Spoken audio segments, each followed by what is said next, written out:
For overall questions, tech talk, and if you'd like to submit your reel for us to actually critique live, please see the links below and we will get to them in the order that they appear. Stop, don't, come back. Lights, camera, action! All right, everybody, we are back in Munich once more with Adrian Pueyo. I always pronounce these really bad. Is that sound good for you? Yeah, it's good. Pueyo. Pueyo. Okay, sorry. It's even weird for Spanish people to pronounce it. So you work with Tony Lyons as well as Ernest, who we just interviewed, and also with Ernest, with yourself. You're also doing training via a specific website for that's based in Spain, Spanish speaking.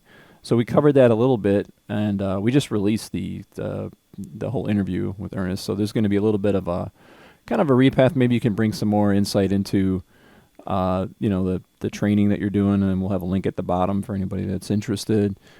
So I'd like to just hand it over, reins over to you if you'd like to just kind of talk about your history and just introduction.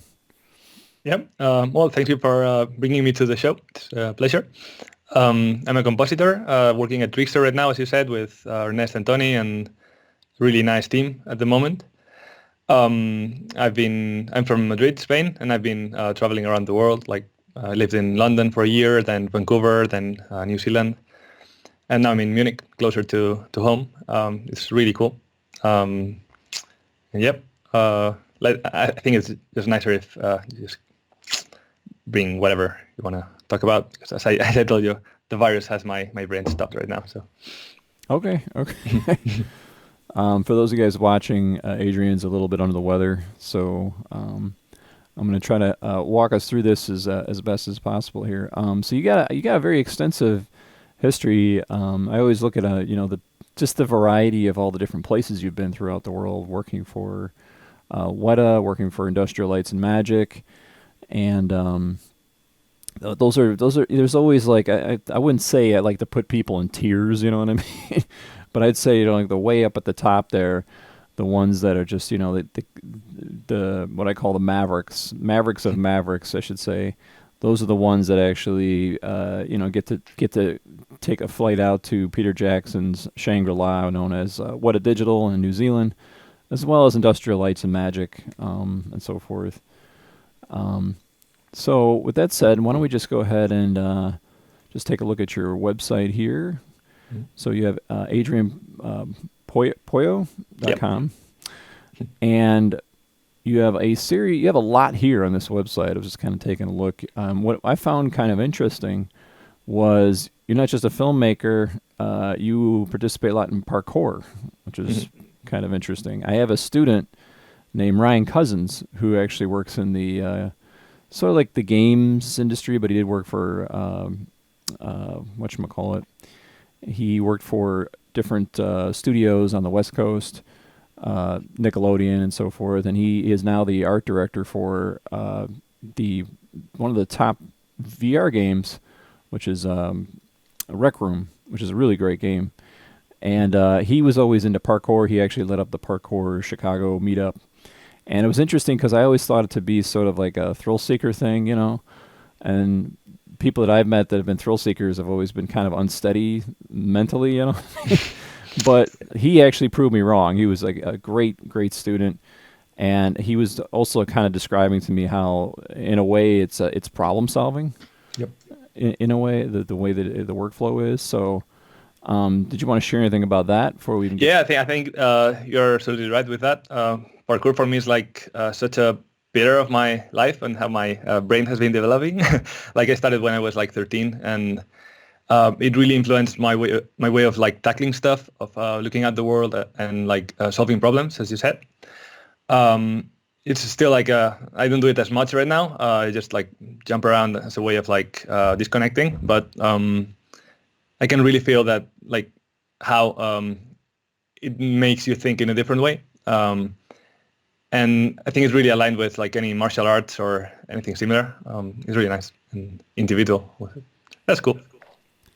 Yeah, he, my student, Ryan Cousins, he actually went on to surprisingly, you'll see a lot of parkour people on American Ninja Warrior, which is actually a television show out here, which they do all these obstacles and so forth. But he was just a great, he totally changed my mind about parkour and kind of made it realize. So it was really interesting just to see this. And I think it's a great sort of contrast to being stuck inside all day long, and being stuck in, besides being a compositor, having to always work in dark conditions, and, that you'd have people like yourself or my student that would just be getting out there and getting, and I really believe it helped with their mental stability, just in the midst of just all this. I've seen students so stuck in the dark and stuck with the problems of, solving VFX work that some of them were almost ready to jump out the window. Like one kid, I swear he was one of my students, and he was so angry. He was he was grabbing his computer, and he kind of like, I'm pretty sure he was going to jump out the window, and he goes, and he says, if I'm going, this computer's going with me. Yep. So It can be frustrating sometimes. Yeah, I mean, to that extreme is a little nuts. But anyway, so again, you have a huge background here. We're going to go ahead and just take a look around here. I have your website, which has all the VFX work that you've done. It has your reel. Are you also, you're a filmmaker too? So you, besides making parkour films and... Yeah, that's more or less how I started. There's too many things to talk about, but really my background as a kid, I kind of developed, I started with like parkour, and that led me into parkour filmmaking. So I got really obsessed with like filmmaking after that. And then a different path, I was also like learning Photoshop and like GFX, like graphic effects is more like VFX in still image. We're doing like, there were some cool communities around. So I was kind of learning the two things separately, like filmmaking and effects. And then like at some point I just discovered that there was an industry that merged both together. So I was like, whoa, that's for me. So that's more or less my background of filmmaking and stuff. So if you don't mind, we'll switch over here to your IMDb. You also have a LinkedIn here if you guys are curious about his history. Why don't we go ahead and start with your education? Did you have any prior education into this sort of field, or was it just sort of art in general? Yeah. Yes, I said that I had quite some fundamentals of filmmaking and maybe compositing in Photoshop, like zero about like Nuke or the industry or any workflows. That completely zero. I always loved maths and physics and stuff, so I started studying engineering, industrial engineering. And after 2 years of that, I found that there was a master's just right next to my home in VFX. At the time, I didn't know what VFX was. I just looked into it, and like it drew my attention so much. I just asked if I could do that before finishing my engineering, and actually I could, because it was like a private course, more or less, not like a serious official thing, because VFX is like not regulated, so that's an advantage of that. So I just did, okay, I'll just study that while I do the third year of engineering. So I started doing both, and as soon as I started learning about compositing and I saw that there was really an industry behind it, I was like, okay, goodbye engineering, and I just did like that 1 year thing. That's interesting, because like Ernest he started out in physics, you started out in engineering. It's like, it's an interesting profession, I think, because like it really requires the technical knowledge and the artistic capabilities. So it's like you can come from really different positions and really still be good at compositing because of the way you tackle problems, I think. Yeah, I think Ernest and I are more like the technical guy that like tries to do stuff good before it looks good, and then there's the opposite approach, I guess, like making it look good and then building it until it's like also physically correct and stuff. I don't know. Huh. Yeah, there is always an interesting scientific approach to everything. I come from a family of science. My dad builds fusion reactors, and having a family of sort of like this scientific workflow really helped me starting out, and I'm the black sheep of the family that kind of stuck with art, but it definitely plays a part. So much of science is art, art is science, as far as the workflows. Just kind of going through your background here. So did you starting out at this place called Take Flight and Universo Robot? Yeah, not sure why they are on my LinkedIn actually, but yeah, it was like my first years. I was just doing like filmmaking, like just web spots. Did lots of parkour for Universal Robot. I also like they were doing like how to say it, like parties, and they had like those robots with lights and stuff that you see in the big parties. So I was just with them with the logo and the website. I also did like website work at that time. Yeah, so I kind of started with Take Flight, incorporating like some VFX, and then slowly I got more like VFX jobs, like nothing serious, and while I was doing the masters, and then I got like straight into the industry, luckily. Gotcha. And then junior compositor and prep roto artist, Twin Pines, Madrid. Yep.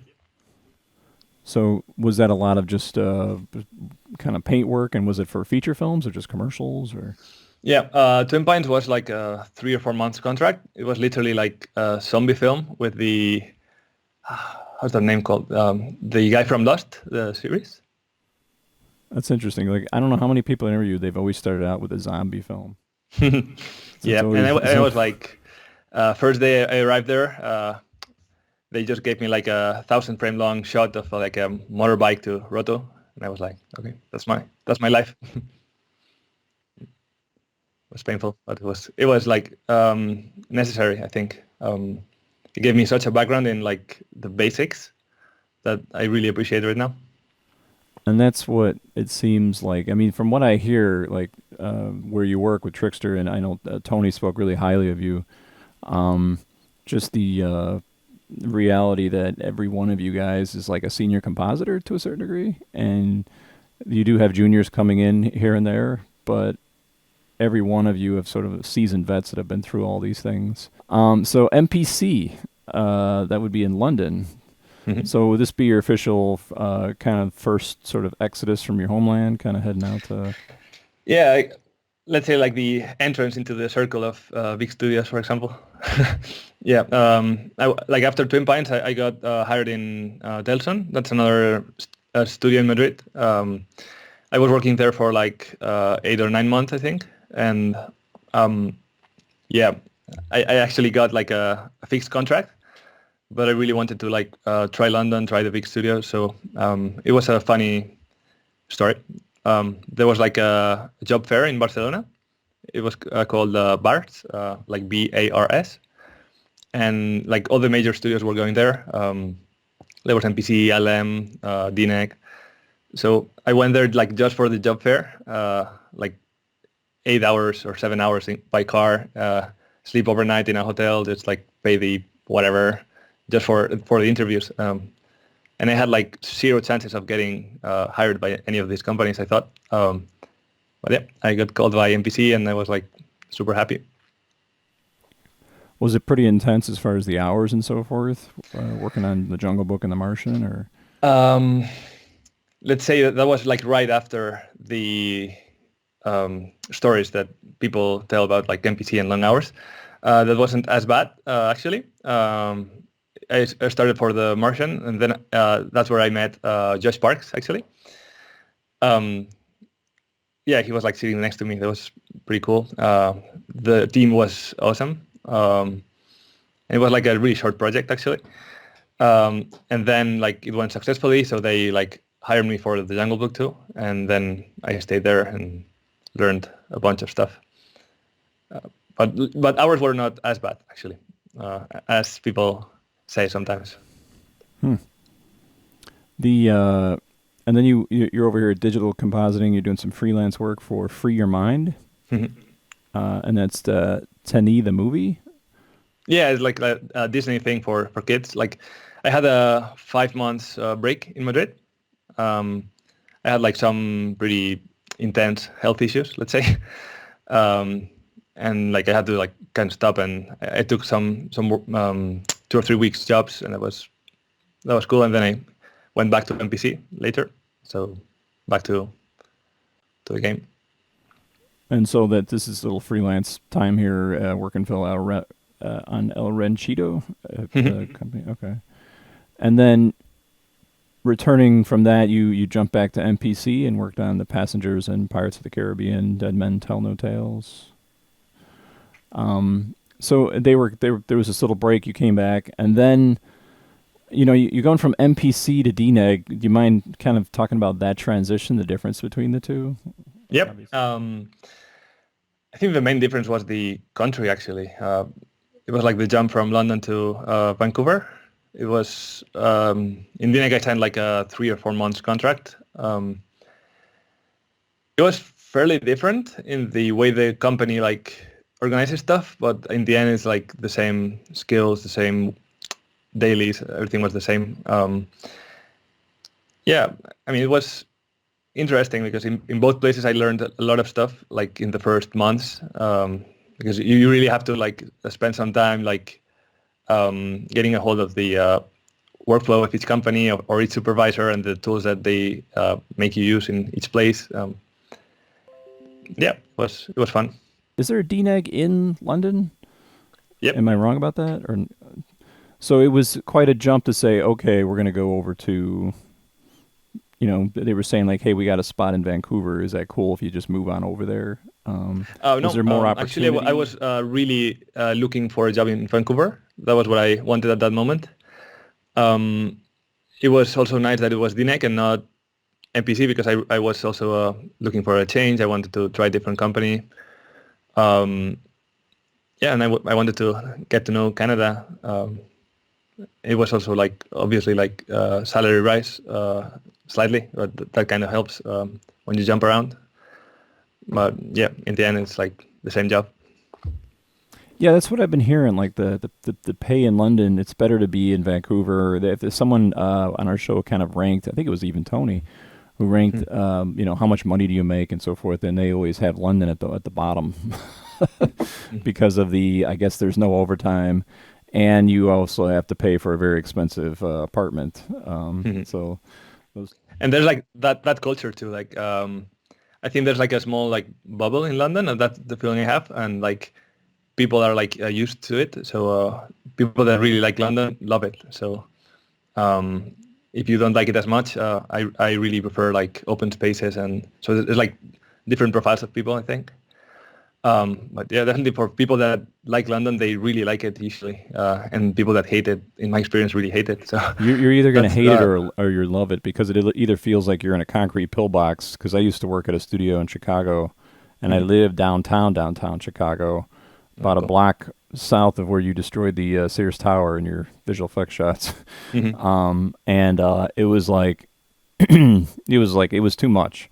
I didn't have a car at the time, and it was just like, gosh, I need to get back out to the burbs, just have that kind of outside. So, as far as like how much good weather is up in Vancouver, because I live in Chicago, and we maybe get 3 or 4 months of decent weather. Yeah, Vancouver, I'd say is 3 or 4 months of awesome weather.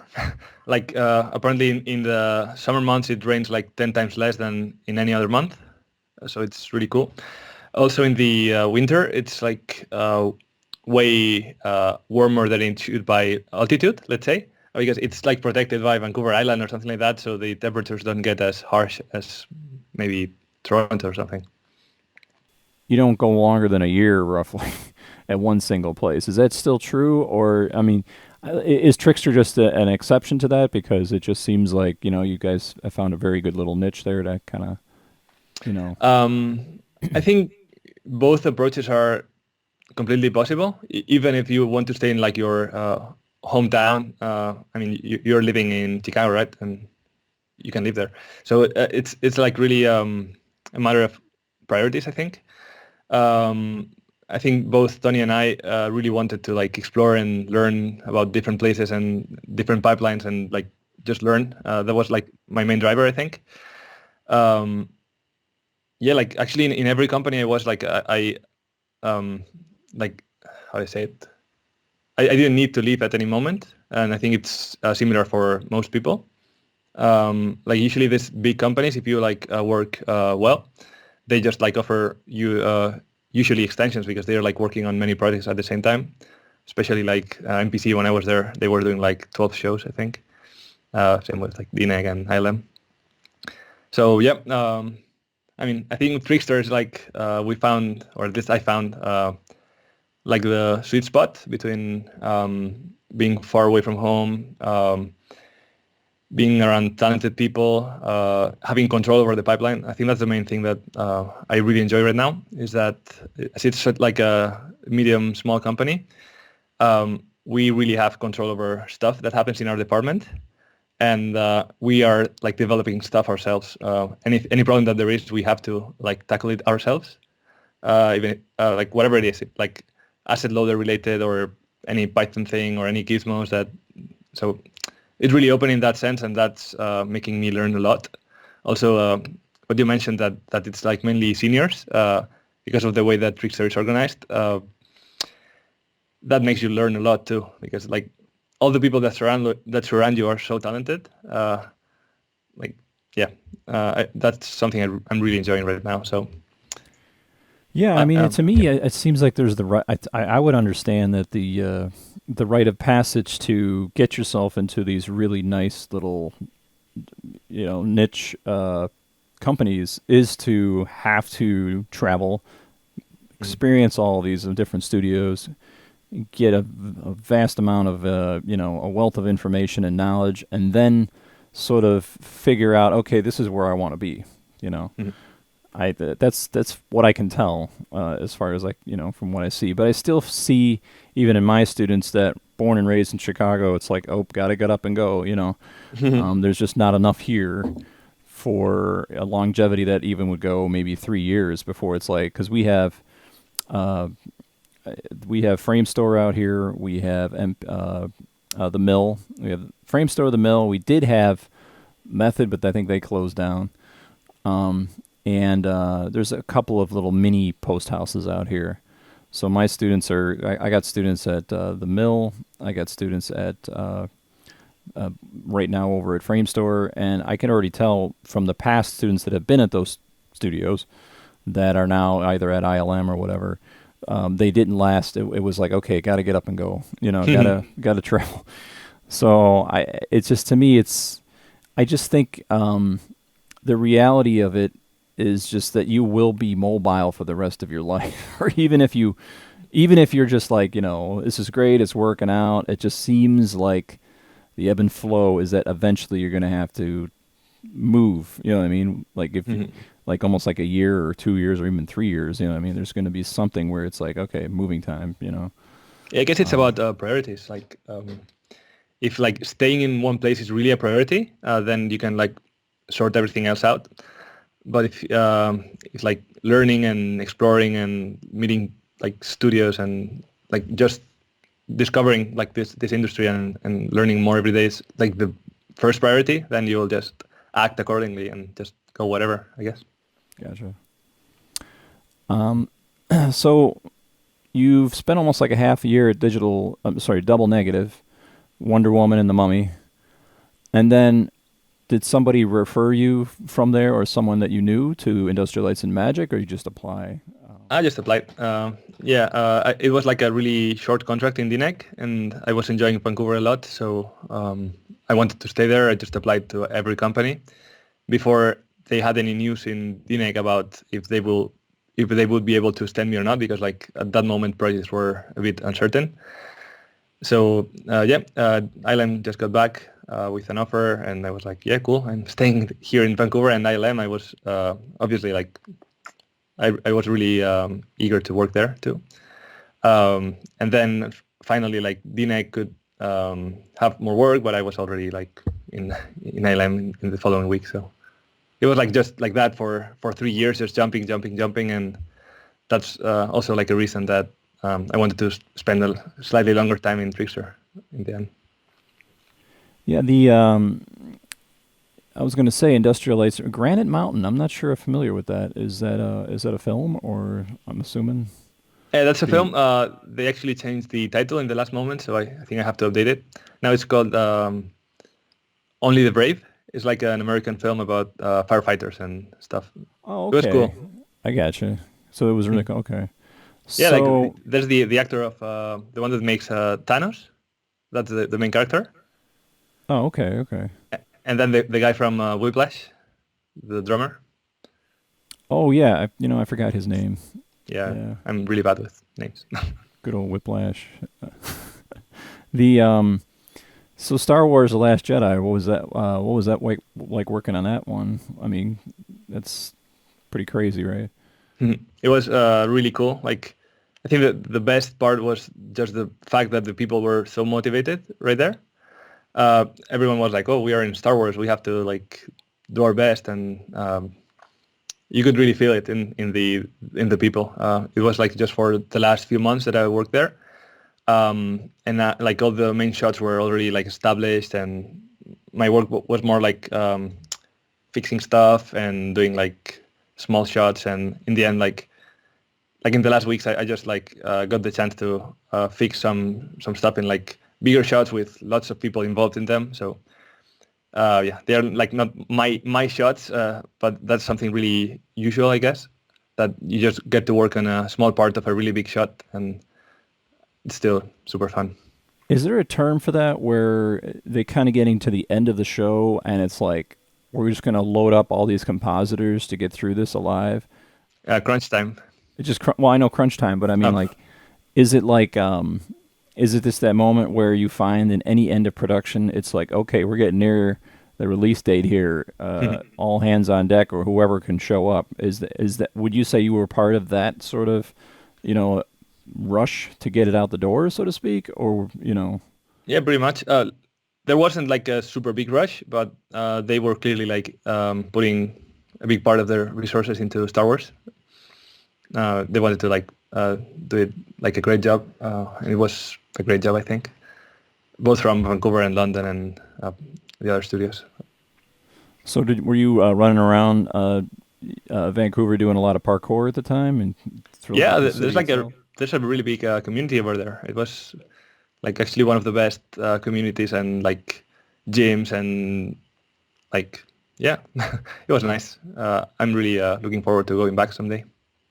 Could you paint a picture of your average work week working at ILM, the amount of hours, and then how much time you'd get to, you know, have some recreation time and sleep? hmm And Yeah, in ILM, I was just like in the last few months of both projects, so it wasn't like the usual 8 or 9 hours. I think my average was between 55 and 60 hours a week in both projects.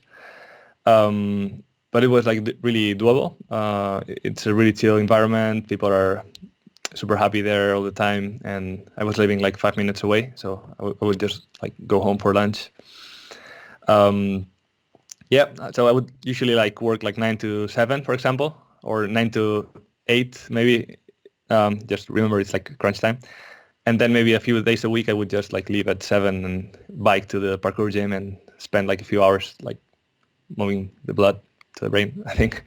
And I could really feel like when I was like moving around that the following day, my mind was a lot more fresh and I could solve problems faster.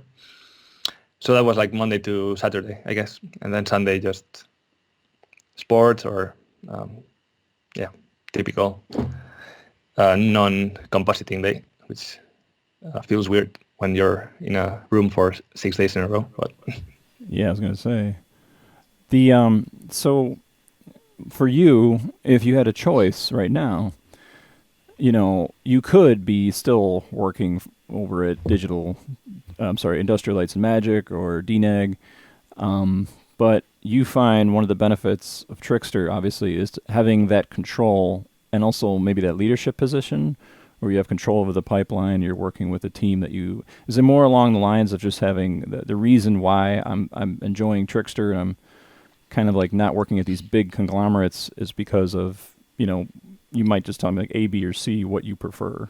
And one of them being obviously the fact that you can actually control the pipeline. Would there be other benefits that you're like, I like this as opposed to being at these other places?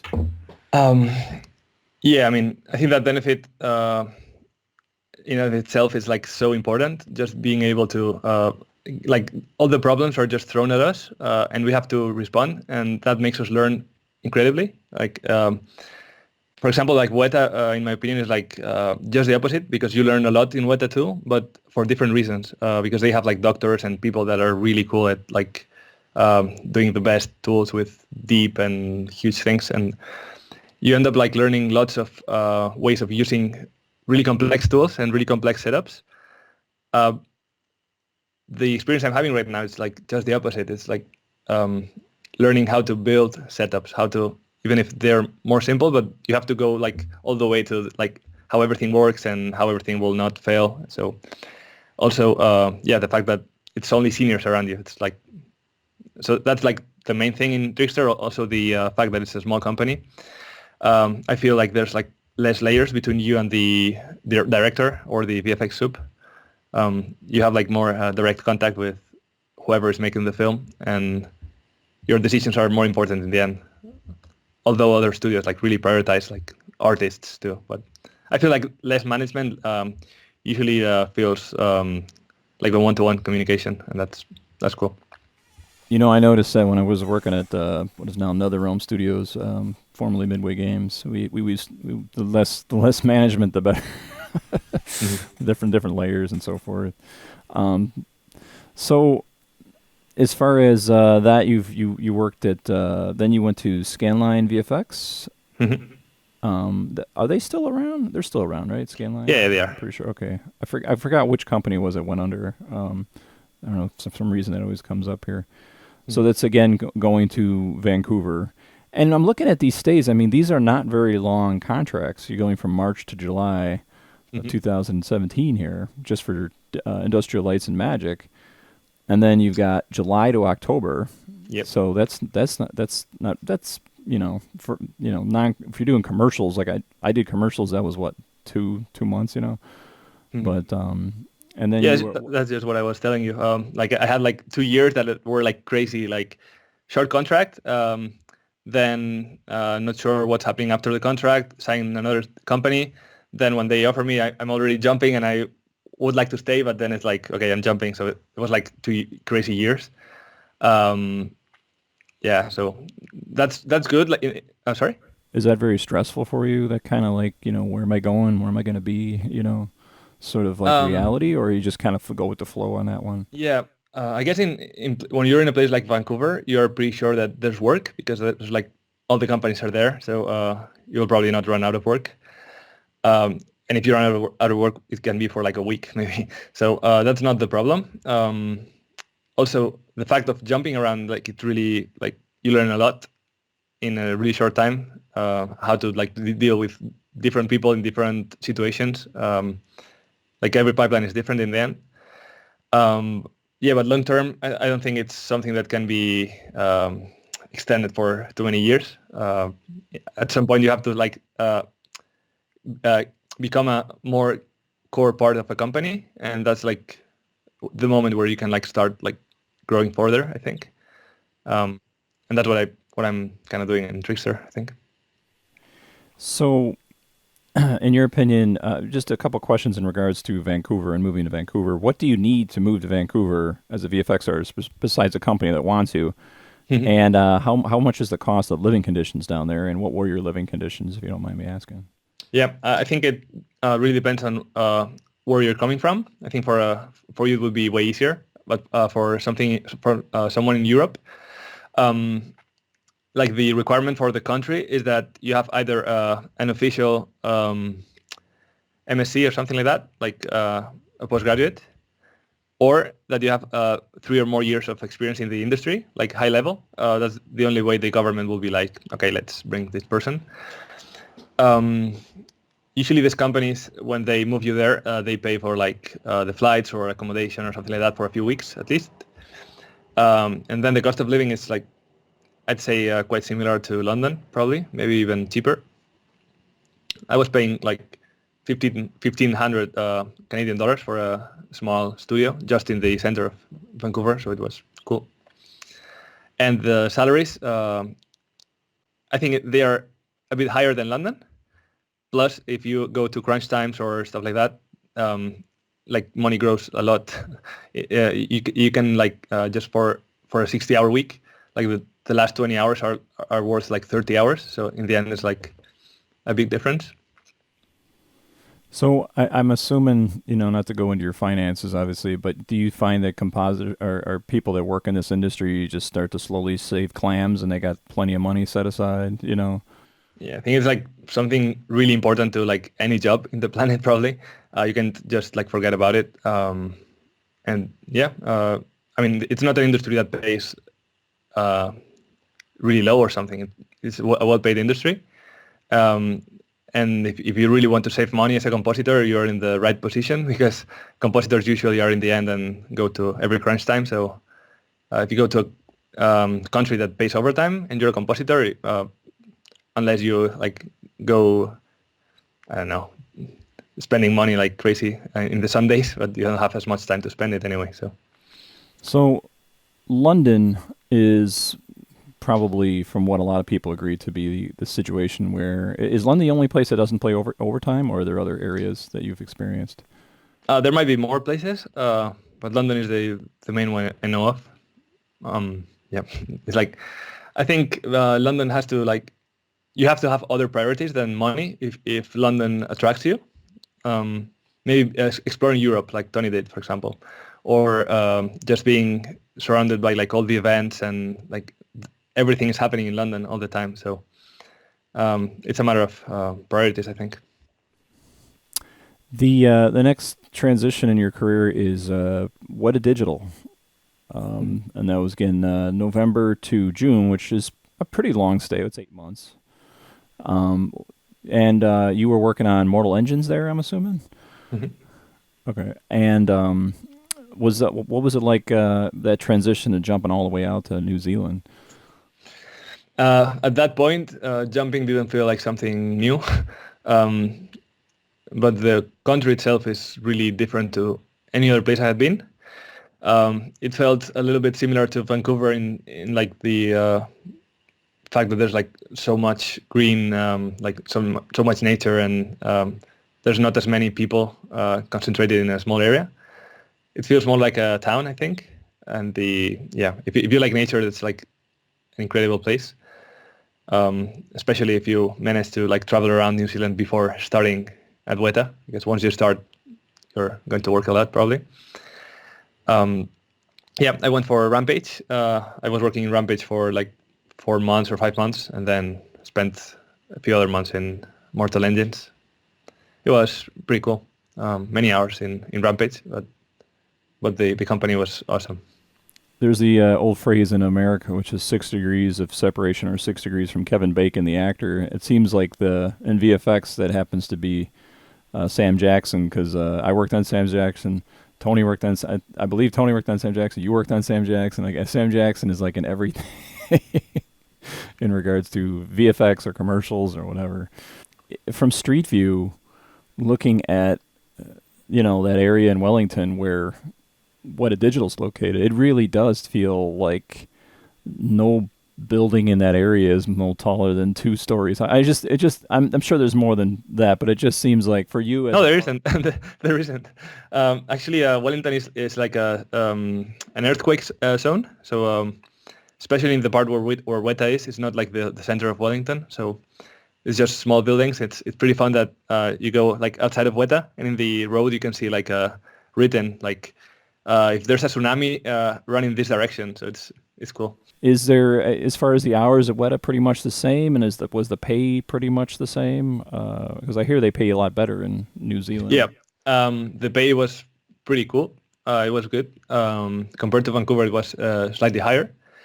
They pay overtime. I think the overtime in Vancouver tends to be paid higher. Like after 40 hours, you get 1.5, so that makes a huge difference when it's like long hours. Otherwise, it's almost the same. But in Rampage, it was really crazy because there was like lots of work to do.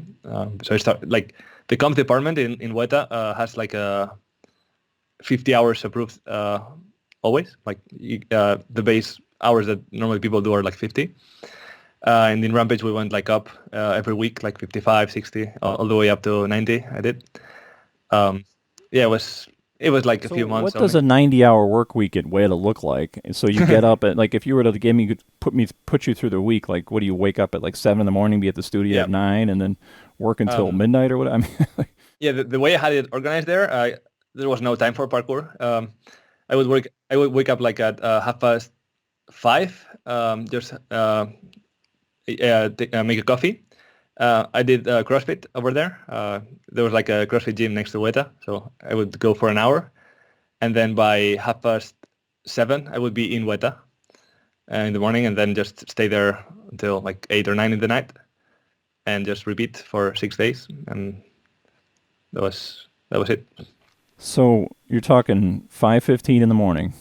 You hit the gym for an hour, and then you go right in, and then it's till 9 o'clock in the morning, and this is Monday through Saturday. With No, Sunday 9 o'clock off. in the evening. Yeah, Oh, 9 o'clock in the evening. yeah. So, wow. Okay, that seems like No, that was like for a few weeks only. just for So a few weeks. And then, well, but your average stay, just for people that are like interested, like, boy, well, how many hours am I gonna be working over there? Your average week was 50. You state. um, let's say the minimum. But when the project is not like in a rush, like in Immortal Engines, I did 50 hours every week for 3 months. So never went higher than that. It sounds like a lot, but like once you're there, it's like people are great. Actually, in Weta, the like lunch is included in those hours, so it's not as much. Also, you have some events sometimes, and you have always like a really big fridge with lots of like blueberries and avocados and everything. It's really cool.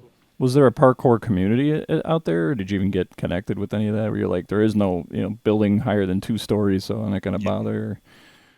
There is, I mean, in the center of Wellington, there are a few higher buildings, but they're like blocks. They're really reinforced for earthquakes to survive them. There's a small community, like 10 people maybe, but it's really fun that there's like at least someone in every city that I've been to.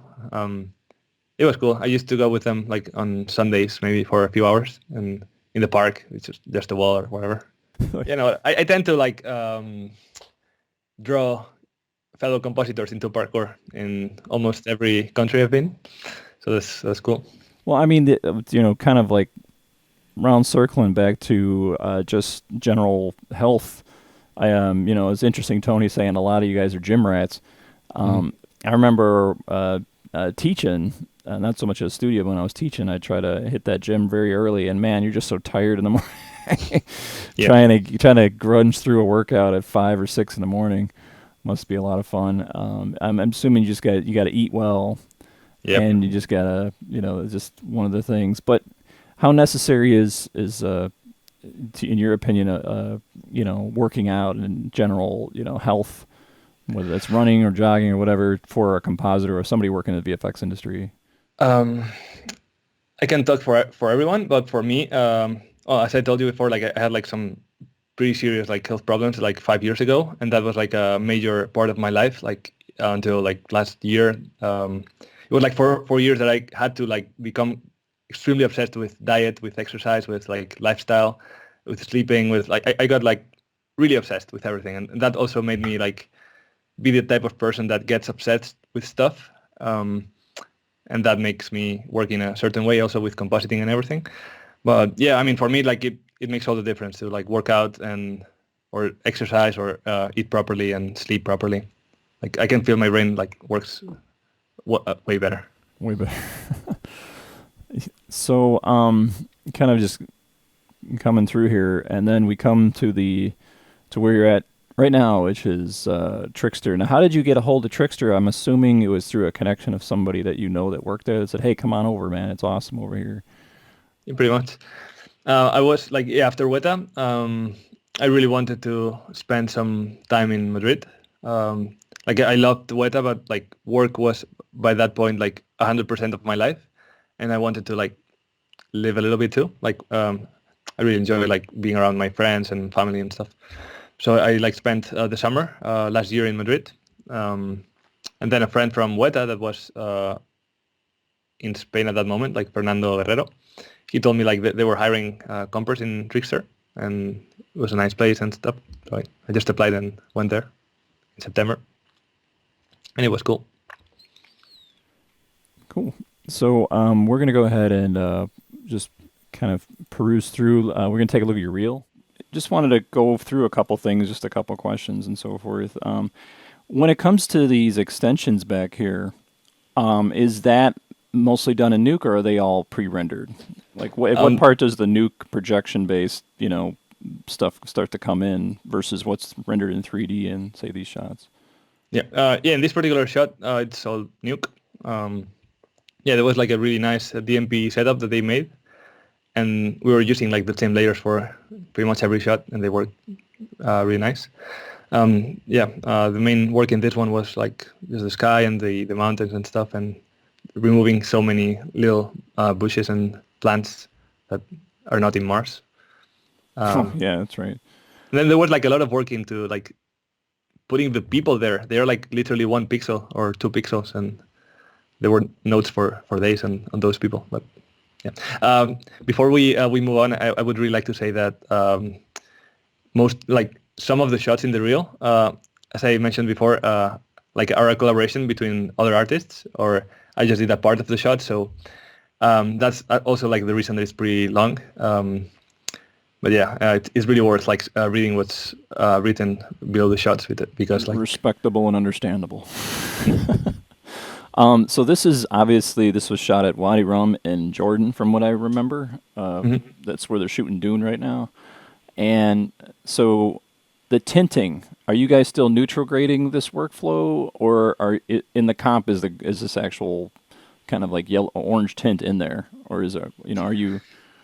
Yeah, the Martian, like these sequences were heavily graded by the color department in the end. So for us, it was a lot more neutral. We also had like the LUT that, like the client LUT that was like temporary, so we could make an idea how it would look like probably. The main grading we did on those shots was on the sky really. We didn't touch too much the color of the ground or anything. Gotcha. I'm working on a shot right now, which I'm going to show you, which you're going to be like, probably like, oh my gosh, what an amateur. But it's definitely something similar. We're actually using this very location as the reference of the CG. The CG was modeled after Wadi Rum, which is this area right here. Anything for this specific shot you just want to show? It was a green screen, and with all the setup, like the rocket is real. And the guy and the cars are real. Everything else is like a green screen.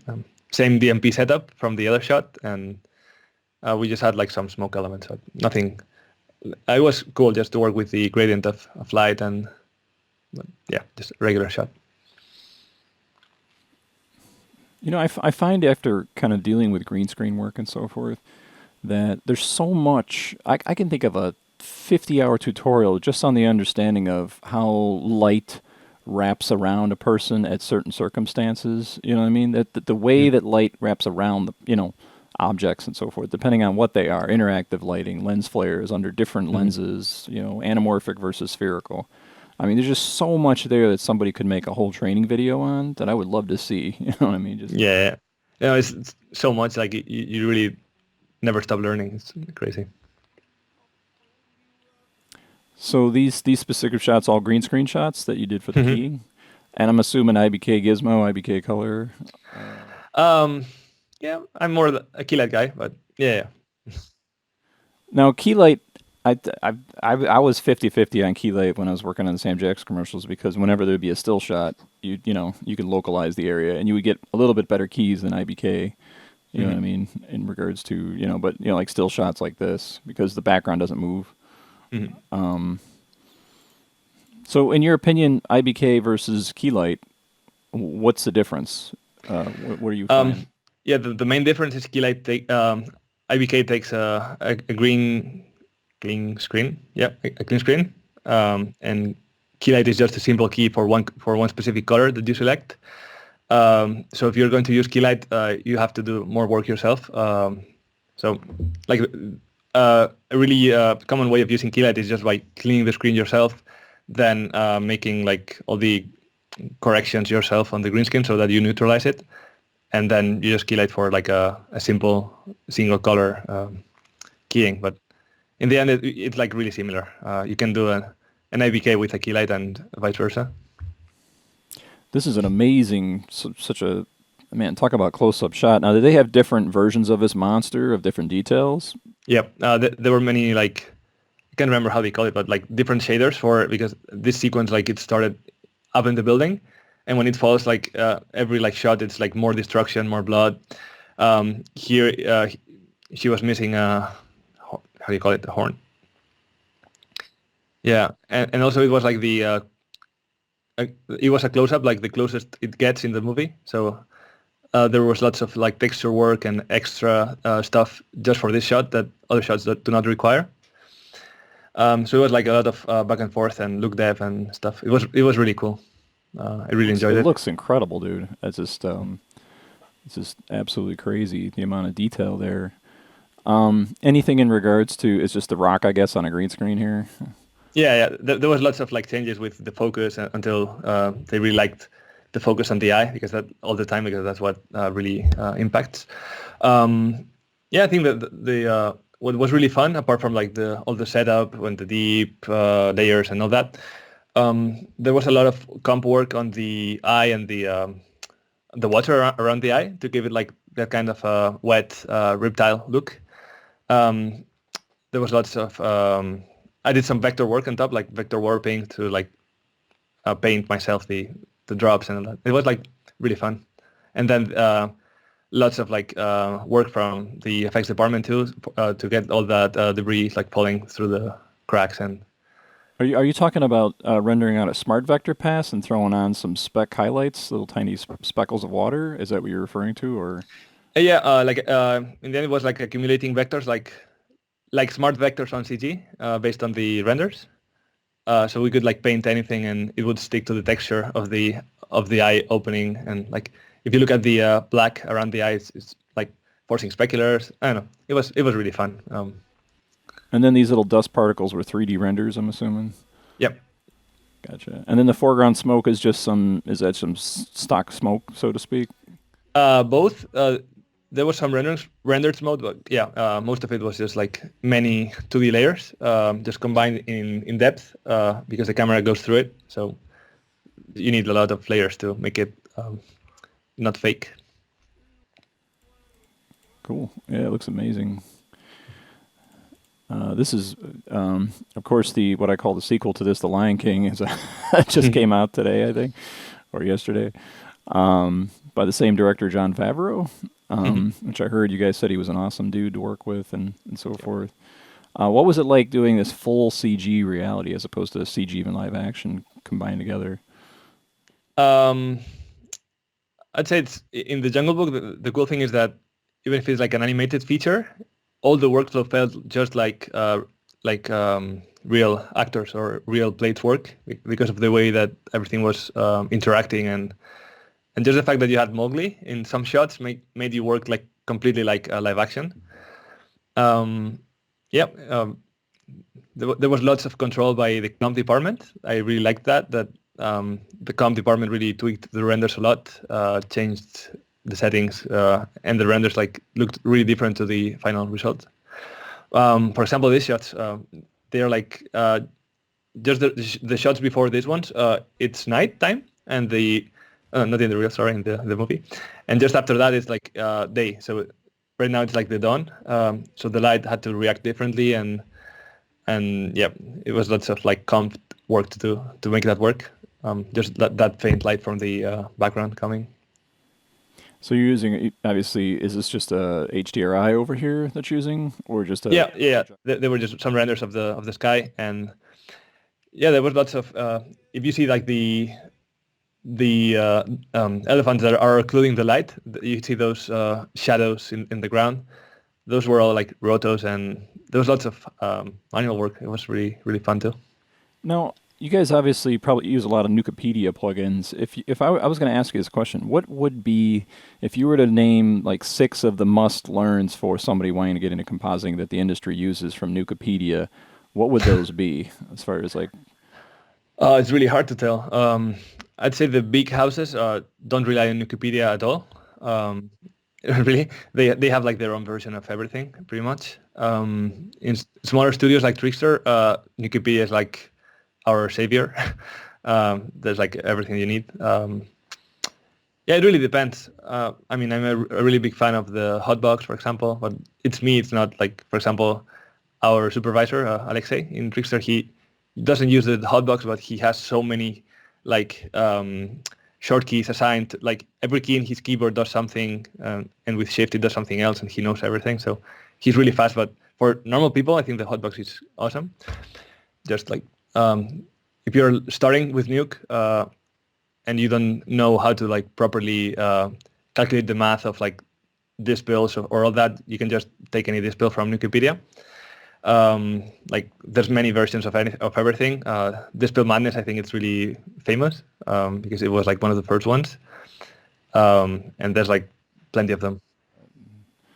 Yeah, Yeah. is there any of them that you're like stay away from this D-spiller and like or that's up there? I know they got like D-spill madness, kill spill, a bunch of other ones and so forth. But so do you get to take these toys with you when you leave a studio? They're like, hey, check out these plugins, or are they like, no, these stay with us. They're proprietary. You know. You mean the plugins, the proprietary? Yeah, that's really not common to take them out. Well, might be common, but it's not legal that I know.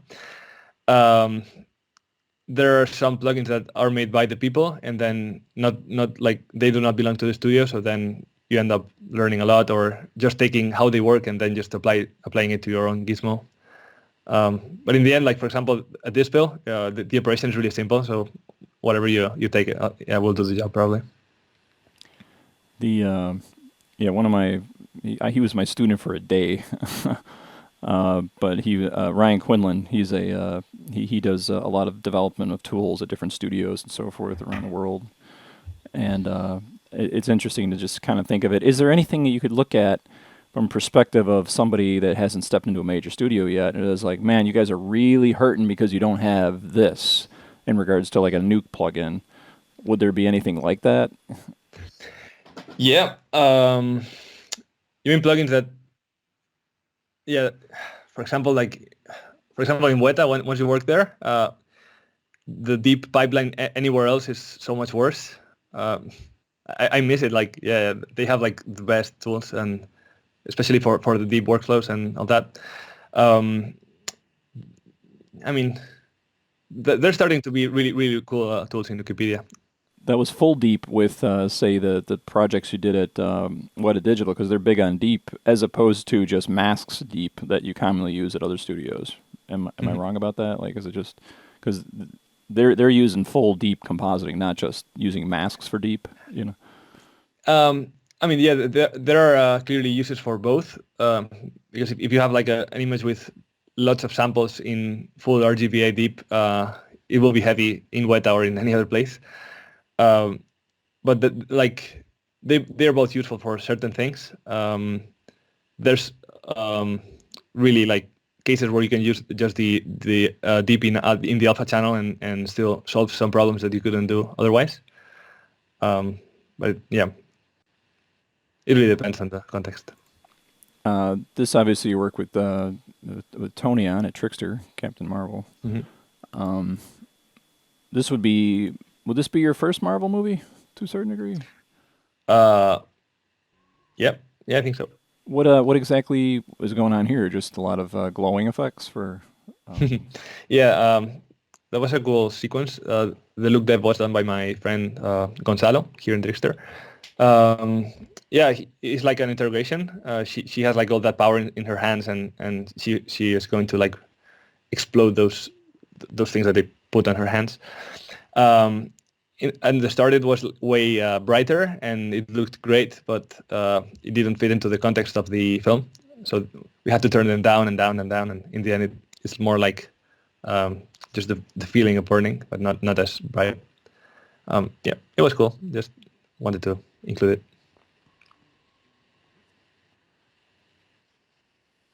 So what's this? CG waterfall, water effects, and set extension. Is Just there like water? screen. Oh, okay. Oops. So again, this is all when you guys get this, you're doing this under a neutral grade, and then this whole cool tone thrown over it is done in colorist work afterwards, right? Yeah. Mhm. Yeah. So this is dramatically different than what you are comping in regards to the color, right? Yeah, a lot. Sometimes we get like a grading from the client or from a supervisor that is like, okay, we've closed this grading for the sequence, and then you just apply it to the plate and then start working over that. That's really common too. I think that's what happened there actually, because it's if the client needed to start from the neutral graded version of that shot, it would look so different. So we made like the blue filling and graded the plate blue, but it's not always like that. It really like that's the cool thing. There's like so many ways of doing stuff based on the context. So This is full green screen, I'm assuming. no, there was actually not a green screen that I remember. Maybe it was. Just background destruction. So you're adding all the fire stuff back here. Yeah, plus all the dirt on the glass back. Oh, right here. Yeah. How would you go about doing that? Just getting that? Is it just like some kind of planar tracks, stick it on there, or? I mean, first thing is just getting the texture right, a texture that looks good, and the hardest part is the interaction. You can probably just like blur the background and just multiply and divide, or get any sort of interactive nature to it. Yeah. So you blur the background. That gives us the interactive lighting for the foreground of this actual smeary garbage that's on the window here. Yep. Gotcha. And that's just a multiplication. And what passengers? I'm not sure I'm familiar with. This is what movie is this? I've never even heard of it. It's a movie about Chris Pratt and Jennifer Lawrence in a spaceship. That. Oh, okay. Never mind. I know which. Okay, sorry. Yep. So a lot of it. I mean, but what kind of blows my mind is you guys there's so many things in regards to just like the flaring. You know what I mean? Like so much of, I'm assuming what you learn over the years is all the different flaring techniques. You know, off-camera flare, just general flare, you know, anamorphic flare, you know, all those crazy things. You guys do a lot of study of scope footage and stuff like that? And Yeah. I mean, we do, but I think the biggest part is just getting used to what looks better, and you tend to like follow the same techniques based on the context of each shot. But like in the end, it's both like getting reference, but there's a really big part of just trying and see what looks better and what works and what doesn't. so glows are usually, you never use Nuke's glows. According to, I think it was Josh who said you have two glows, but they're both exponential glows. And yeah, actually, this I started that shot, but I didn't finish it. It was from Mirko, a really nice guy in London. yeah, you always want to be careful when you put your reel together. I'm not saying you're doing this, but I mean, I was always careful, and I was like, okay, what did I do on these shots? And make sure that's in the actual breakdown of the reel versus like, you know, somebody getting, one thing you don't want to do is tick off another compositor and be like, hey, I did all that, you know. No, I think there's like a line that you have to like decide by yourself. I think it's healthy to include shots where you did like a big part or something especially something that you want to show any supervisor or whoever is going to hire you. If there's something you did on a big shot and it's like a small part, but you want to show that for some reason, I think it's completely healthy if you specify that you've done that. Yeah. The cat was amazing, by the way. Yeah. It was just the lighting was amazing. Comp was so easy. And then being the sort of fur and fine hair details, this was still compositing in 2K, right? As far as so did you find you guys using a lot of deep with the cat at all, or is that? Not really. Maybe for the CG hand as a helper, but in the end, the CG hand and the real hand would not line up perfectly, so we'd need to do like lots of refinements anyway. So that's this is not that's like not his hand. A really deep. Sorry. That's not his hand at all, right there. That is his hand, actually. We kind of warped his hand a little bit to match the CG hand, and we warped the CG hand to match his hand. So you're seeing like 90% of his hand and a little bit of the fake one, wherever you don't you wouldn't see his. Yeah, that's like the main comp work in this shot, not the cat. That's the other thing you and I have in common. I've had to deal with his fingers, or his because in the commercial I was working on, he had a like a globe. So we had to like recreate it, and whenever he held up a credit card, because we were doing the Capital One commercials, he always had weird fingers. Like he actually has some finger disorder, which his nails are like all eroded or something. It's really weird. Yeah. So we were like looking at him holding the card up, and we're like, "Oh gosh, what happened here?" Star Wars. Now, a lot of people bad rap this movie as far as the storyline, but I actually enjoyed it. You know, me and my friend, we were both born around the same time Star Wars came out in 1977, so we call ourselves Star Wars babies. And we go and see all the sci-fi movies as friends together. And when we saw this, we were like, this feels like Star Wars. Because there's, you know, my complaint for my friend Jason was always like, there's all these Star Wars movies, the prequels are like, there's Star Wars, but there's no stars. Star Wars is wars and stars up in space. And this I think was pretty good. Now this is really interesting. So you got all these interesting flares, and obviously this was shot anamorphic, right? If I'm not mistaken. So when you deal with flares like this, where do you go? Is that just stock footage, and you're just kind of throwing those in there to emulate the fire behind it, or? Yeah, actually, lots of the flaring that you see in this shot are practical because there were actually fires. It was filmed with fires. There was some fire added in comp, and like the blue halo effect on Yoda. That's also comp. But yeah, I'll talk about like what I did on this shot because it was really fun. It was something completely unrelated to any VFX thing that would be how do you say, like obvious. So the thing is that they filmed it with a dialogue. He was saying something, and then they had to change it after the edit had begun. So they had this puppet saying something, and they had to change it. So we had to change the mouth in comp, but there were fires all over the place, and the light was changing in his face, and so it was like a really big puzzle to do, both the mouth and the eyes. So the animators did like a reference for us, and then we had to like make a rig in Nuke where we could open and close the mouth and the eyes, and then just track them both with like smart vectors and just like stuff like that, and then just play with the different lights.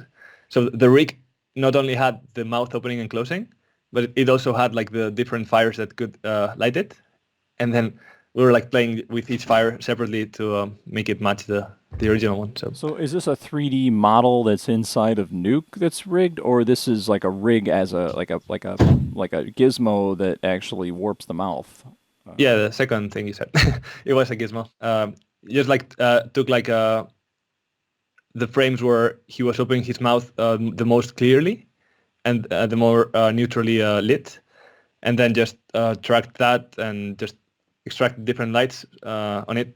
That's the kind of thing where you have to like find your way to solving a shot, and that's one of the things that there are like different profiles of compositors, and maybe there are shots that you need like a really like the technical part is more important, and there are others where you have to be really like artistic, and it doesn't mind as much that you need to like solve any vector problems or.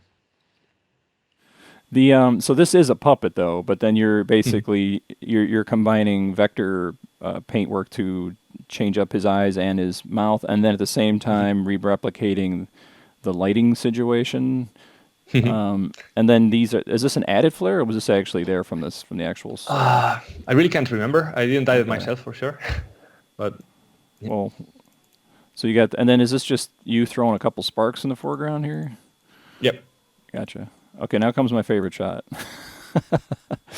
which is weird because I've always at this. Well, first off, I have to ask a question. I'm assuming. I don't think there is an L station here, sir. Was that digitally added? Like where this building is at? Yeah. Or no, wait. I'm trying to figure it out because I go to this. Me and my friend have lunch like every every couple weeks, and he always gets on the brown line. This is the brown line, by the way. Mm-hmm. Brown line, orange line, purple line. There's 3 lines in here. But I'm kind of like looking at this, like, because I know every one of these stops because I teach not too far from here, and we have all our Cool. students always filming visual effects shots around here. So to me, it feels like was this really there when you got the plate? I think so. Yeah, yeah, yeah. Okay. They had all that. I'm not sure if the building was just there, the big building, because that one is CG. But yeah. Also, this shot was started by another friend of mine, Mr. Eyal. He's a beast with like technical stuff. My main part of it was like making like all the glass that is falling from the building, and like so they wanted to have like papers just glowing, like just coming from the ground, as if they came from some office or something. So we had this setup of 3D papers just falling like that, and we took it like and replicated it and just rotated it so that it felt like it was interacting with the smoke. And then we had the smoke in full deep, so we could actually make the papers, and the papers that were animated in Nuke and the smoke like react. You can barely see it here probably, but it's When you get involved in that play with deep in regards to putting something in front of and behind, Mhm. in deep, you can only do it. You can really only get away with doing that, right, at a telephoto level. Am I correct about that? Because anything with parallax in the foreground can get kind of wonky when you start moving things in the foreground and the background. Yeah. The thing is, when you move, when the things you move also move accordingly to the camera, then it's fine. In this case, like the papers were 3D, so I was rendering the papers myself in Nuke, and then combining them with the deep information. It's amazing how much. And then you guys are obviously using your own proprietary scanline renderer, or just No, just okay, the just a good old normal. scanline. Yeah. Well, good. Not sure about good, but old. Yeah. Looking at this shot now, I was actually thinking about it from 180 degrees on the opposite side. This actually makes sense as far as where this is the brown line stop. Yeah, facing through. They probably shot this and just, I'm assuming, took out the Sears Tower from where it's at. Yeah, Yep. there's a couple more buildings there. I just feel when I watch this shot, like there's some buildings that are in front of the Sears Tower that you guys like just move so this thing could make the fall. Yeah. You know. Yeah. Here I mainly worked on the extra streamers of dust that come from the building, See, now I got to rent this movie because and these are. I saw little bits of it here and there, and I was just like, so. Yeah, these are like the two big shots that I really worked on this movie, like where I really invested a lot of time. There are a few shots that I finally did like start to end, so that's cool. Especially this shot, it took like usually when you work for a month on a shot, it's not like a month working on a shot, but you're like just getting feedback, like the one with the close up in the eye. There was lots of back and forth with like the client and supervisors, but these shots were like full on like compositing for 10 hours a day for 3 weeks in a row. So it was really, really cool. And it's just amazing when you just think about it. When you go through where I'm going through a workflow right now, it's just like we're kind of fighting the lighting situation and what they shot on green screen versus what they're trying to emulate, which I'll show you in a minute here. But yeah, it's pretty amazing shots. Or just The good thing about this one is we had like, well, I had a lot of liberty in terms of like where to put smokes. There were many renders of destruction from the effects department, and then we were free to like add as many smokes elements as we wanted. I made lots of little spark elements in Nuke with particles. Just when the crane crashes with the building, there's like some spark, some stuff happening, and yeah, there's like you can barely appreciate it here or in the cinema, but I can like whenever I have to teach about this shot, I can like really go into detail, and there's stuff happening everywhere. So it's cool. What's this one right here? This shot right here with the underwater. Yeah. That's from Pirates. The green screen you saw before with the girl and the water behind her. This one's also it was a really fun shot to work on. So the plate was only the middle part, and all the rest is like a CG extension of the set. So every plant had to match the color, the ground had to match, and then the water was completely like look depth in comp. All the reflections and also the fact that the water is closing. So the walls are getting closer. So when it goes over the rocks and stuff, you see all the little splashes, and there's like lots of events. And Was the caustics part of the lighting, the caustic lighting, where you're seeing little like shimmers of light? Yeah, that's just what I was going to say. So that was the fun part of the end of the shot is that all the caustics that you see are Nuke, are relighting in Nuke with rotos, and for example in the water we could drive like the appropriate AOVs and whatever, but in the plate there's also lots of treatment based on that lighting. And are you using so it's like some sort of custom noise filter that's put through a rotos ellipse in that area? Is that how it's working, or? Yep. Yeah, exactly. So for each God ray, there would be like a smoke element just there, and just multiplying it, and then just play with the roto, and then if it looks good, then just make everything around it interact too. So there was a lot of artistic like freedom in that one, so that was good. There's like the nicest part of the shot for me. You cannot see it here because it's just cut by the top, because when we work it's like 16 by 9. But there was like a depth cue, like a layering. You could see like the corridor going like to infinity and getting more cyan. But yeah, this part is also So nice. are you compositing 16 by 9, and then obviously theater, they spit that out to 2:3:9 aspect ratio, or how does that work? Yeah, I mean, it really depends on each project. For example, the Jungle Book was 16 by 9, so that they could then also, yeah, and they would also do the IMAX version with that. But I think the reviews and all the attention was like on the 239 part.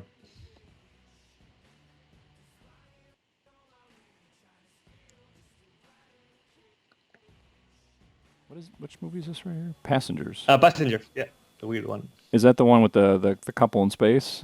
Am I? Yeah. Okay. And I then we got Captain Marvel. Out of all these, what was the most difficult comp that you were like, oh my gosh, like? You're like ready to I will talk about two of them if we have time, because they're like completely different. This show that you're looking at right now, this was extremely fun because it was made by like 10 different people, I think. So the thing is, we had to deliver, and the shot was huge, and we had to do it from scratch. So Alexei, the supervisor, had like a super great idea on how to split different parts. So I worked on all the background and the embers and the matching of the light flickering with the plate. I think Tony worked on cleaning like with smart vectors, like different cables and stuff. Another guy was working on the fire. Another guy was working on the stuff flying, and then each of us had someone helping us to finish our part in time. And then Alexei the soup was just, like putting everything together, and we were able to finish this like in a extremely short time. So it was really cool. Yeah, looks incredible. Yeah. So you guys are smart vector fans, huh? Tony is me too. Like we are both smart vector fans, and we are expanding the virus too. Actually, there's another shot I would like to show you. I think it's just this one. Yep. So it's such a short shot, but it took a really long time to. Yeah, this one that she's flying. That's another one I could do from start to finish, and there were so many interactions on this shot. Yeah, in total, how many frames is that? Like is that 5 like months or 30 frames maybe, or? Yeah, it was a bit. It was longer in the start, but then they cut it to make the edit a bit more dynamic, and they cut straight into another shot where she's falling into the floor. But yeah, the main part is like you can barely see anything, but everything you have to do it. So there's like so many elements interacting with each other. Yeah, so this was a real actress, but the shot finished with her like flying like that, and then they wanted to see her going into the door. So we had to like remove her from this frame actually until the end, and clean everything with all the lights and everything. I had to do like a clean plate, and the clean plate itself was like more than a week.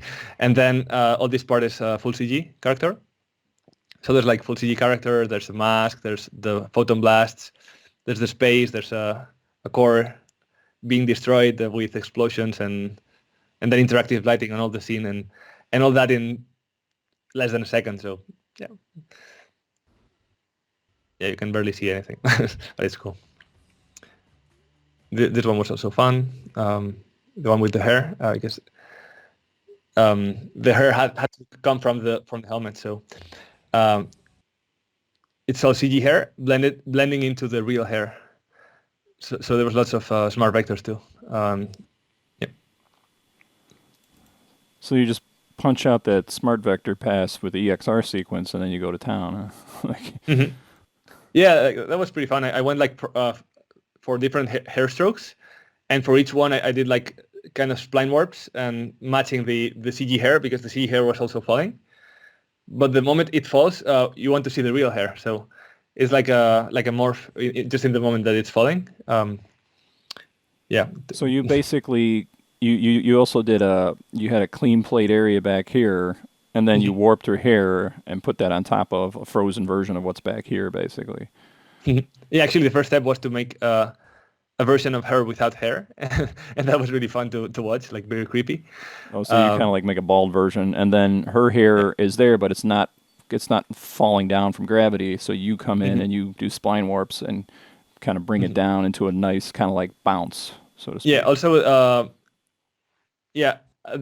I'm warping both the CG hair and the real hair to make them move together, and then I'm revealing different parts in the moment that each part looks the best, so that you don't really feel anything weird. In a way, you would kind of describe it as a morph between CG and the real hair, right? But then you're also having to animate the hair that's the real hair to get that bounce at the end. Yeah, plus the interactive lighting from the holograms and stuff. But yeah, it's the main. And you got interactive lighting. How about this shot right here? Is there anything you'd like to discuss about this? I was working on quite some shots on the sequences where it was all completely dark, so it was special. Well, yeah, working on dark shots is like you always have to really work with the speculars, and that's what drives the shot. You don't have like a key light that it's like a sun that really helps you know where to put stuff. But yeah. So again, more key light work on here, as opposed to using IBK and all that. Okay. I was using both. But yeah. Yeah, it's just like I hate to I really love to like drill on these things, because there's so many. Think about where you were before you walked into these big studios. The knowledge you acquire is nowhere to be found in the education. You know what I mean? Even at the high level tutorial websites, it's just not there, because there's not enough time to learn it. And this stuff is a marathon. It's not like a sprint, you know. Yeah, it takes like too many years, and you have to be really passionate about it. You have to like enjoy it a lot. And yeah, if I would have shown this to my relatives, they'd be like, "What are you talking about? I want to hear about this." You know what I mean? But I mean, this stuff is like, we love talking about this stuff, because it's like, how did you pull that off? You know what I mean? You know, it's just those little things in there. Yeah, there was also on that shot with Mowgli, there was the camera movement was changed in comp. So I changed like the camera movement, so they were rendering the CG with lots of like 500 pixels overscan on the left, so I could do like the movement of the camera, plus the rack focus. That was all comp. And Mowgli, is this the tiger you're talking about? Because I'm sorry, I didn't see this movie just yet.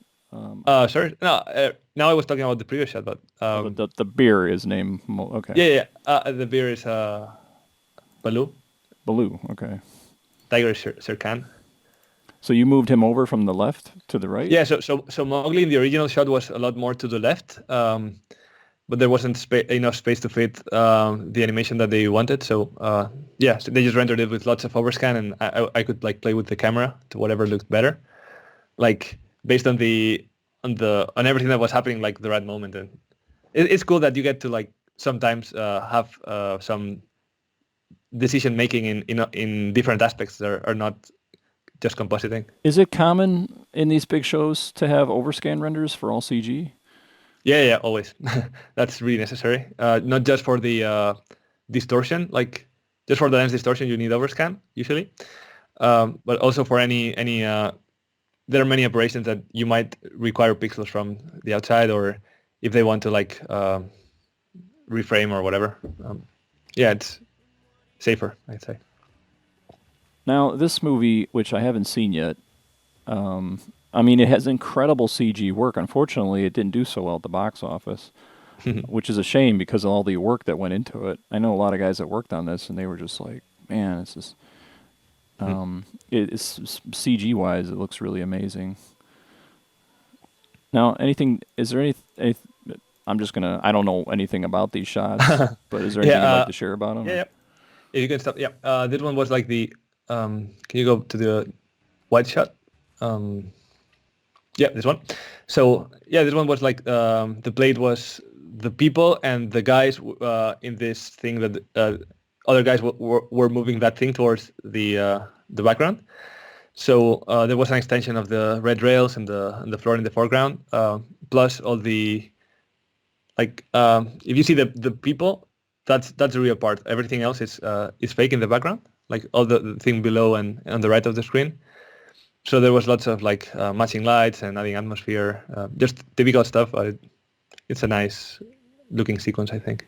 Yeah, you got the volumetrics too. Now the volumetrics were done by yourself? Lots of them were just coming from effects, and we were just multiplying them by some smokes and making the interactives on the plate or on the CG. But we did add some volumetrics ourselves too. We got some, and then this is the Mummy. That's with Tom Cruise, right? Yep. This one's cool, actually. The one with the boat. Yeah, Tom Cruise is just normal shot. Yeah, this one was like a really small toy, so it didn't have nearly as much detail as you can see there. So there was a render of a boat with all the detail, so we replaced it. Also, all the work with the fingers, as in the other shot, you can relate to that. and then there were like some parts of the boat that didn't work as well from the lighting. I was like projecting textures on the flags and then the boat, just like UV projecting textures in Nuke, and that really helped like give the extra detail. Oh, and so then you're using a UV map on here inside of Nuke, and you're like it's mainly on the sails on the start of the shot. If you see like all the cloth texture, yeah, all that part, and then just there's also like the real boat in the movie, and it has like completely different colors to the puppet and the renders. So we had to like bit by bit just match the look of every part of the boat. So I mean, this is like a model he's holding, but you had to bring in all this additional detail to make it really feel to scale. Yeah. So the model he was holding was like a completely simple like wooden boat. Then they made a render of a detailed boat that we substituted, and then over the render of the detailed boat, I added like extra like UV textures and stuff to just help it blend together. Is there a priority when you go through a shot that can take anywhere from a week to a month or whatever, where it's like, okay, we got this in, now you got some time. Hey, how about throwing in some bells and whistles? Does that seem to be the mentality where you're like you're throwing out the suggestions and you're having that creative, that desire for that creative input where you're like, hey, how about this? And they're like, yeah, let's take a look. Oh, it looks good. We'll keep it. That actually happens a lot, fortunately. Also, when you have time for a shot and it's like a complex shot, you can just do whatever you're asked to do, submit a version, then just until they review it, you can sometimes just keep working on it and add your ideas and add more details or whatever you want to do, and just submit like alternative versions. And actually, that's a really good thing. Supervisors tend to love it, to see like your ideas, and they will be the first person to say this doesn't work if it does. So, yeah. Like this is a cool shot right here, by the way. Yeah, this is another one where there were like many people involved. Like I think half of the compositors in the department worked on this shot probably, but I really wanted to include it because it was like one of the most fun things to do, and I Now, wanted to how like is include that some. shot? I mean, is he on a stage with some kind of stick or something, or is? Yeah, it was a pretty short stick, so it was extended in with the effects, and everything had to match with everything else, and all it was like a mess of lots of complex elements just placed and making match each other, and the face, and yeah. Is this all 100% CG down here? All this stuff? No, it's not. That's the thing, that there are so many things that are not CG that have to work together, and they are completely different tracked. So there I was was lots of going to say that looks stabilization very photoreal. You know, I'm like, gosh, it looks so. Yeah. You know, as if it was really. Mm. So when you get a shot like this from the Martian, is that what this is from? Yeah, the Martian. Yep. What kind of things do you add as a compositor to say like this shot? Like, Yep. So yeah, and this one mainly I worked on the part of the ride, like all the plastic and all the interior and all that.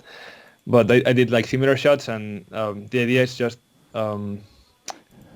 mainly all the dust elements. That's the thing that compositors have all the control over what ends up being in the final image. And then yeah, what did you do on the there were. plastic? Was this Sorry? completely recreated by you, or? Yeah, all the plastic were like literally like rotos and trying to like emulate what it would look like in the real life, and also the interior and stuff. So when you say rotos, like, is this an image being warped, and you're just warping it to the animation of plastic being hit by a gust of wind, or? Yeah, there were different elements of plastic behaving like that, but not in the context of a night scene. So. Yeah, the rotors were literally like just the tape that you see that is more opaque, just wow. behaving like that, and also the diffusion of the background so that it seems like it's going through a plastic. Like this here. These are all Mhm. rotos, just individual Yeah. rotos. There were lots of day to night comps in this project. It was pretty cool. And you get all these little highlights. It's amazing, this kind of stuff that nobody ever gets props for, but it's so crazy, you know. Yeah. And then obviously this fun. Yeah, this one's pretty obvious, but you can see like the DMP setup I was telling you before. So you're still So- key light on this? Yeah. I mean, it's a really like Keylight is just the tip of the iceberg. Like it's a really small part of the workflow itself, but I always think like the thing they always say about key light, it's isolated to a specific key chrominance luminance color, and that shifts through the shot as the edges of the shot are darker than the shots that are in the shots in the center due to vignetting, and then you have different variations of green chrominance and luminance around here. But that's interesting to hear from artists. It's more like, you know what, I'll stick with key light, thank you. I've had that, I've seen that at other studios too. They're like, we would have problems on when I was working on the Capital One commercials. They'd come and just throw a key light on it, I'm like, because we would, we're like, okay. And it was these weird little issues that had to do with the different luminance and chrominance based on the stairs and so forth that Sam Jackson were walking on. So, I mean, just the key is like the smallest part of the workflow anyway. It's like just when everything is ready, when all the hard work is done and everything is prepared, it's just like the removing the gearing. That's nothing. it's like nothing. But it's fun to rattle about it. Like, I use key light, you don't. This is the battle I'm dealing with right now, which I'll show you, is the kind of recreating this Roddy Rum trying to match lighting and so forth, and dealing with the footage. And like simple shots, like, well, this isn't simple. Let's just put it that way. There's something I want to mention about this. This was a native stereo show. Mm-hmm. So 2 cameras, and the gravity on Mars is different as the gravity on Earth. So what they did is they retimed a native stereo shot, which was really painful because like when you do any retime with the algorithms, you have artifacts, and usually the artifacts are fine, but not when it's a stereo native camera. So you have 2 images and they have different artifacts. So there was lots of matching one eye to the other, and I mean they had like a triage, they call it, like a triage department, which would they take care of all that. But it's like a really fun story. I was telling Tony when I was teaching at whatchamacallit, who I had a couple students, and we would actually shoot true stereo with our own little mock-up, and just to get into that stereo workflow. We did not have polarized glasses or monitors. We simply used anaglyph, red and green glasses or whatever to do the workflows, but it was a lot of fun. It was a lot of fun. You learned a lot about the offset rotos. You learned a lot about Ocula, the tools that we had. We had like a couple licenses of that, so that was a lot of fun. So is this a lot of embers and these shots, or? Yeah, there was the biggest difficulty of these shots. I think it was that it was not foggy at all. It was like clear light, so we had to introduce lots of levels of depth. So there was lots of masking, and also the lights, like the speculars on the metal things, were really strong. So we had to like dim them down. But they were clamped, so we had to like add like literally the noise on the speculars ourselves to make them look like, you know what I mean, like the metal speculars. Yeah, like all that part, like they were done in comp pretty much. So you dialed down an intense highlight here because it's Which was clamped, completely clamped, and yeah, then you because, add it the was noise sunlight. pattern. What technique do you use to add noise? Is that more vector work, smart vector work, or? Yeah, vector, or just when it was something simple, you could just like make a simple noise and just transform it for a few frames and then paint it. But yeah, that's one thing where it really depends on each specific highlight that you want to treat, or that's the fun part, that there's not like a closed workflow that you have to follow. Yeah. Oops. Oh yeah. Also, we did like all the rotos for them for the different terms, for the smoke and the depth layering. And once we had that, we could use it to drive also the embers and all the elements that were interactive with them. So that's cool. We were like making cards ourselves and placing them in deep. And fire. There was lots of fire in this project. Wow.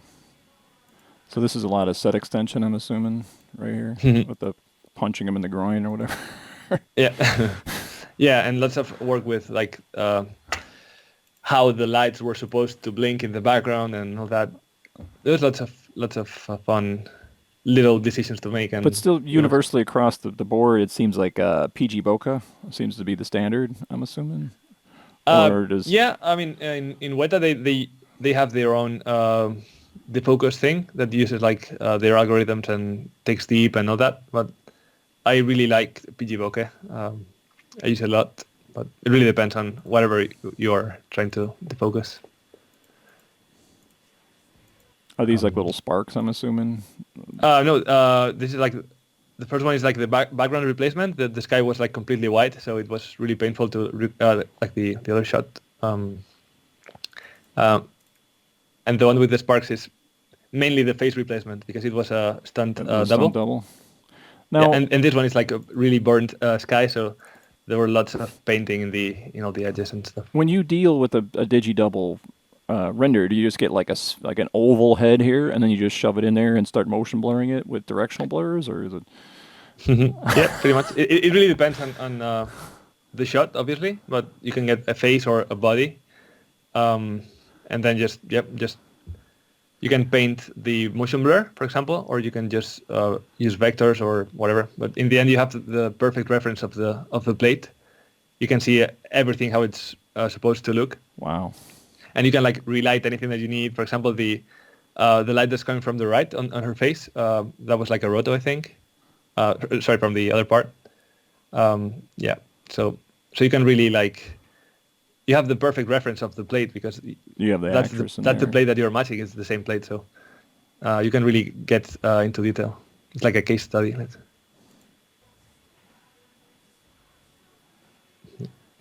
Cars, helicopter, just. Yeah, because the plate. What do you got? Like people down there in the street and so forth. There was way less people and way less cars, so we were just adding people and cars. But yeah, that was like the biggest shot I did in Madrid before finding my job in MPC. So oh, really? So I think this is This is like a commercial or something? No, or a movie, feature it's a film? Spanish movie. Yep. Gotcha. Like high budget for a Spanish movie, but yeah. And then this is personal project. I did this while I was studying actually. Usually I would remove this kind of stuff from my reel, but I really want to see how long it can survive there. It's been there for many years already. Yeah, Tony's giving me advice. He's like, no personal projects, Matt, just all professional Yeah. stuff. He's like, get rid of everything. And he made my reel look like 10,000 times better just by saying, get this, get that. So yeah, I used to have some personal projects on my reel, and I removed like all of them, like some stupid videos I made in YouTube and stuff. But this one, I like it. So yeah, it's cool.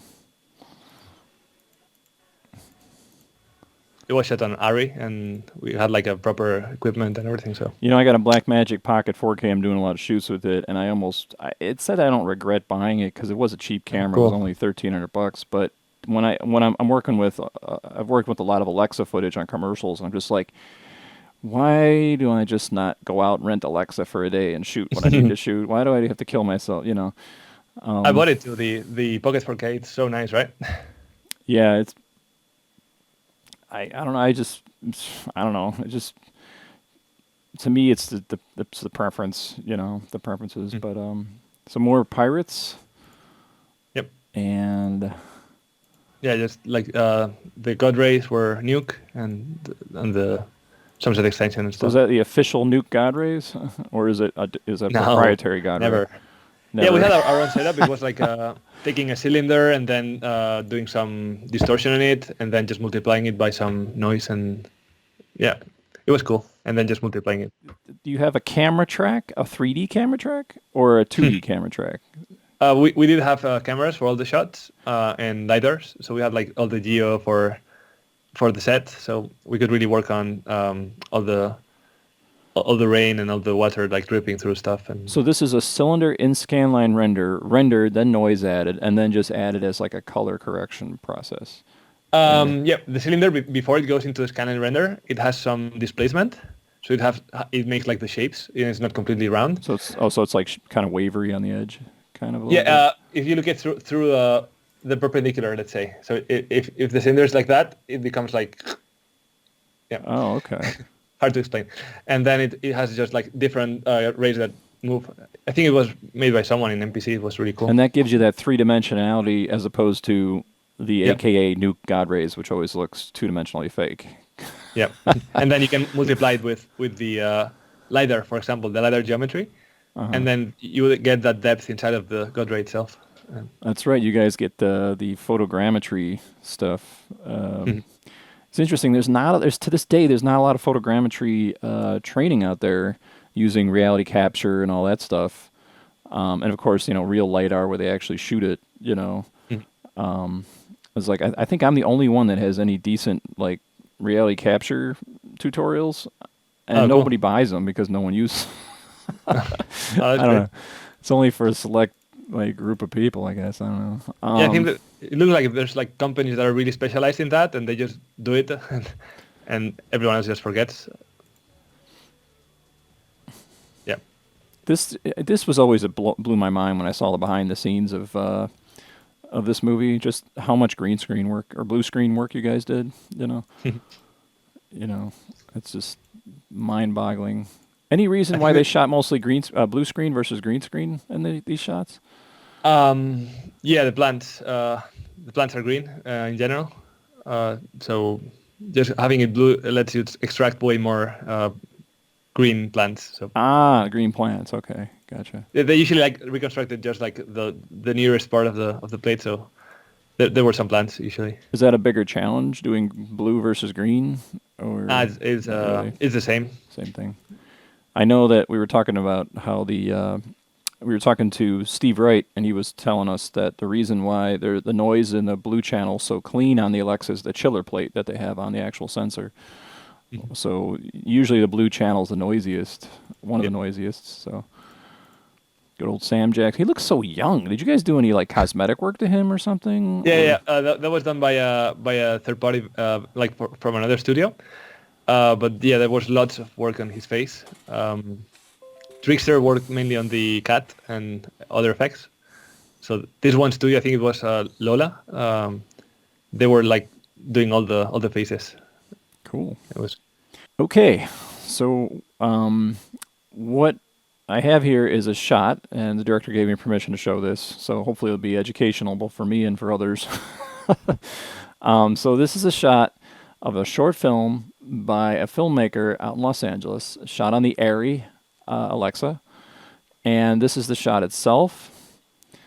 So his goal is to put, he created CG elements out of Cinema 4D, and those CG elements are kind of modeled after Wadi Rum, which is basically what we were just looking at, the Martian, terrain, so to speak. This is what we had to start with, and because of the rush, they had a lot of junk on the ground here as far as this. So I attempted to do some kind of color correction on these areas using different types of keyers and different types of channels. I think I used like chrominance or something to kind of isolate that and kind of see what I can do with it, because we're trying to capture the shadows. The other issue we're having is the fact that this was supposed to be intentionally very hard lighting, like a sun, a sun coming down, and you get very soft lighting because you're in a studio setting. So you get soft shadows and so forth. and it seems to have pretty lots of light sources, right? Yeah. I mean, I wasn't there on set. This was just kind of handed to me. But I found that, there was a lot of cleanup work that had to be done along these edges, just for these guys right here. So I've been spending a lot of time doing that, and just trying to match it to this very warm feel environment that he's trying to go for. So by all means, like, tear apart this comp, because we are struggling with it. Light wraps, you name it. So any basic feedback would be good. We first tried to use the shadows that we had, but the lighting didn't really make sense to the background. I'm sorry, this one actually uses CG shadows. So let me first show you the version that is with the shadows that we had. I tried to pull out of the information. I think I used like a dilated red channel or something. Anything that kind of stands out, obviously, probably does to you, that you're like, gee, that don't look real. This don't look real.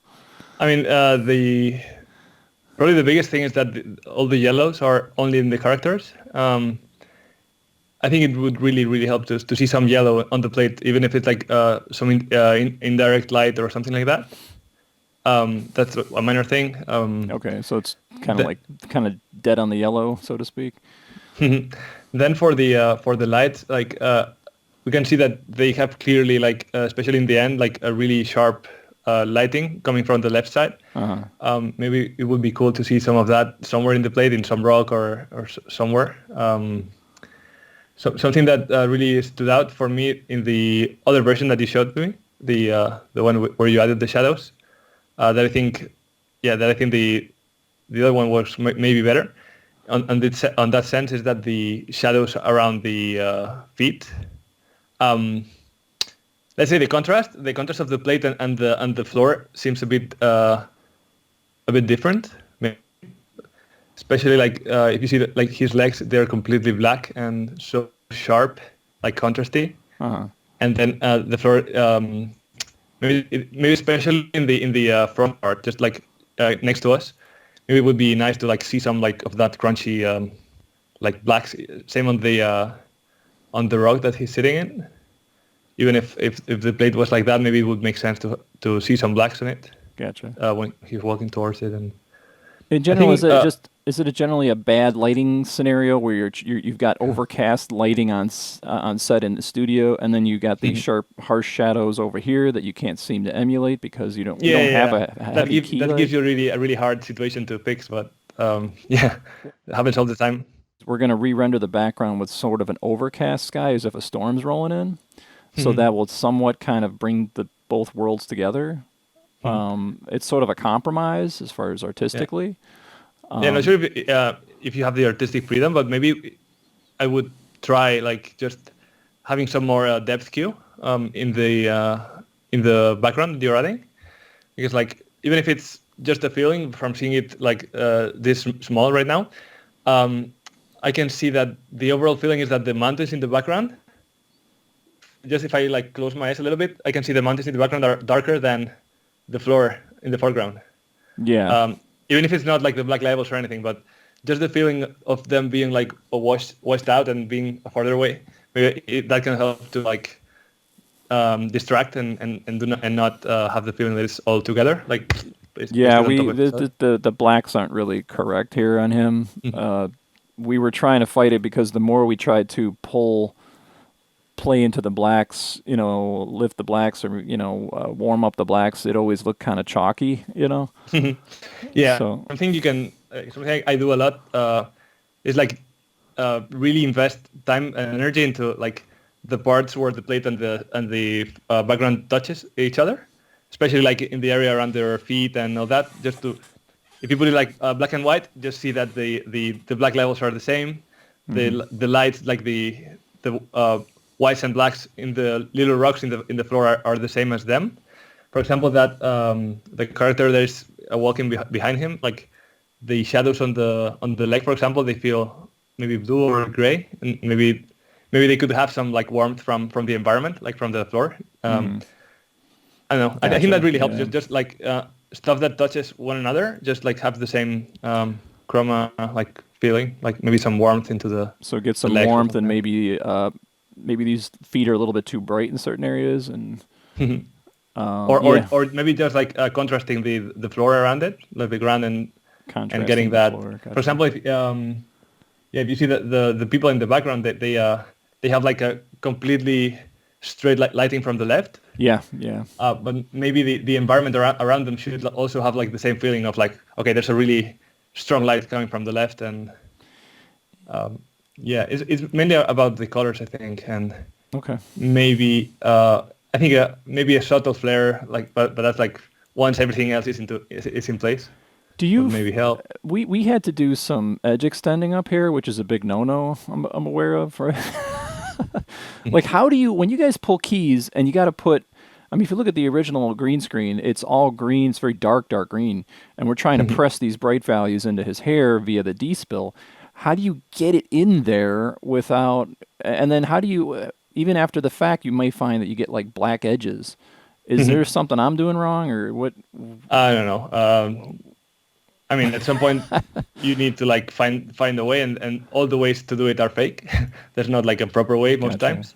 You can either paint it or just extend maybe, like in this plate, for example, you have the advantage that most of the characters are like the same tone, all like yellowish brown. So if you like even erode outside a little bit just the chroma or just blur it, you won't destroy anything because it's yellow over orange, so it's like zero difference anyways. I think you can play with that. When you see edge extents that you're like really taking the detail and eroding it out and you're destroying the image, that's what it's a problem, and that's what people that are learning Nuke tend to start doing, which is not I try not to use it. I've been using Tony's kind of take a look at the comp, and I don't know if this is a nightmare-sized comp for you guys or not. You're like, there's the cleanup work, which is just a series of offset rotos and so forth. But I'm using his atypical D-spill edge blend stuff. Is this a hack, or is this like a, are you like, this is, like people like, oh yeah, that'll just solve it, Is that kind of like it? Fine. Oh, okay. No, like that's the thing, that everything we do is not usually like physically correct. It's just like, okay, we're just messing around with color information anyway. We're not like, it's that's something that I try to like remember all the time, that there's no correct way of doing things, even if there's a more correct way always. But everything that we're doing is destroying physical information. So just whatever looks better and looks like it should look, I think. Be it an edge extend or. Thank you for your feedback. I'm sure the director will be thrilled to hear. So here's the questions we have. We'll kind of shotgun through these. This is Nagaraju Yadav. Can you please tell me the best tracking software in VFX? Yeah, I mean, I'm a compositor, but it really depends on what you're trying to track, I guess. For object tracking, you have like PF track, and camera tracking, you have like Buju and Nuke's camera tracker. There's the keying tools, maybe you know them, like just tools for Nuke for tracking stuff. They are really useful, like the face tracker and geo tracker. And as a compositor, many times you just like you can just track your own stuff or smart vector or whatever. But I don't know if the comment maybe refers to like people tracking or something like that. But they mostly hand you Alembic files, right, that you plug into cameras. You don't really do a lot of 3D tracking yourself, I'm assuming. Yeah, not really. I mean, not for characters for sure. Sometimes we do track like fixed objects like tables or simple props, but yeah, compositors do not usually track characters. Gotcha. Vortex Show, he's a regular. He's always asking good questions. Why are you so skilled in programming? I'm assuming you know. I'm assuming he looked you up. What's your background? Did you learn Blink? Yeah. Yeah, I always liked programming in general. Like I started like from a very young age, like 14 years old or something. I was like coding websites and learning HTML, CSS, and all that. In the university, I started learning some C, but just like the super basics. And then once I got into Nuke, I was really fascinated by Python, by how simple it is and how many things you can do with it, like interface-wise.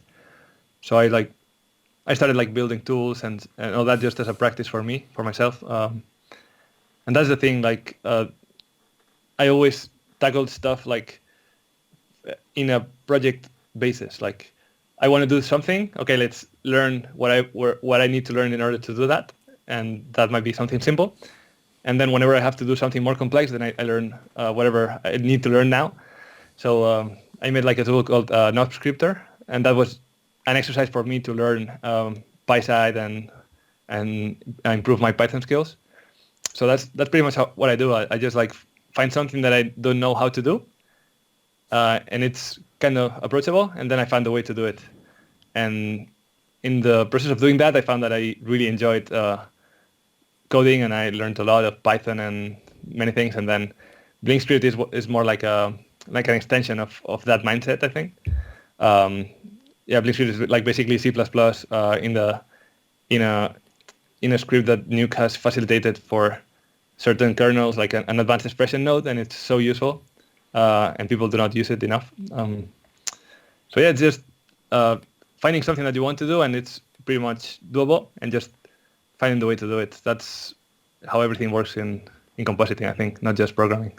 Is it I'm assuming it's a necessity to be, in your opinion, what would be the good like programming languages to learn as a senior compositor or moving into in hopes of being a senior compositor? Yeah, I think Python is something that for an average compositor, maybe you don't need much, but it's definitely something really important that defines a person that can solve problems, technical problems mainly.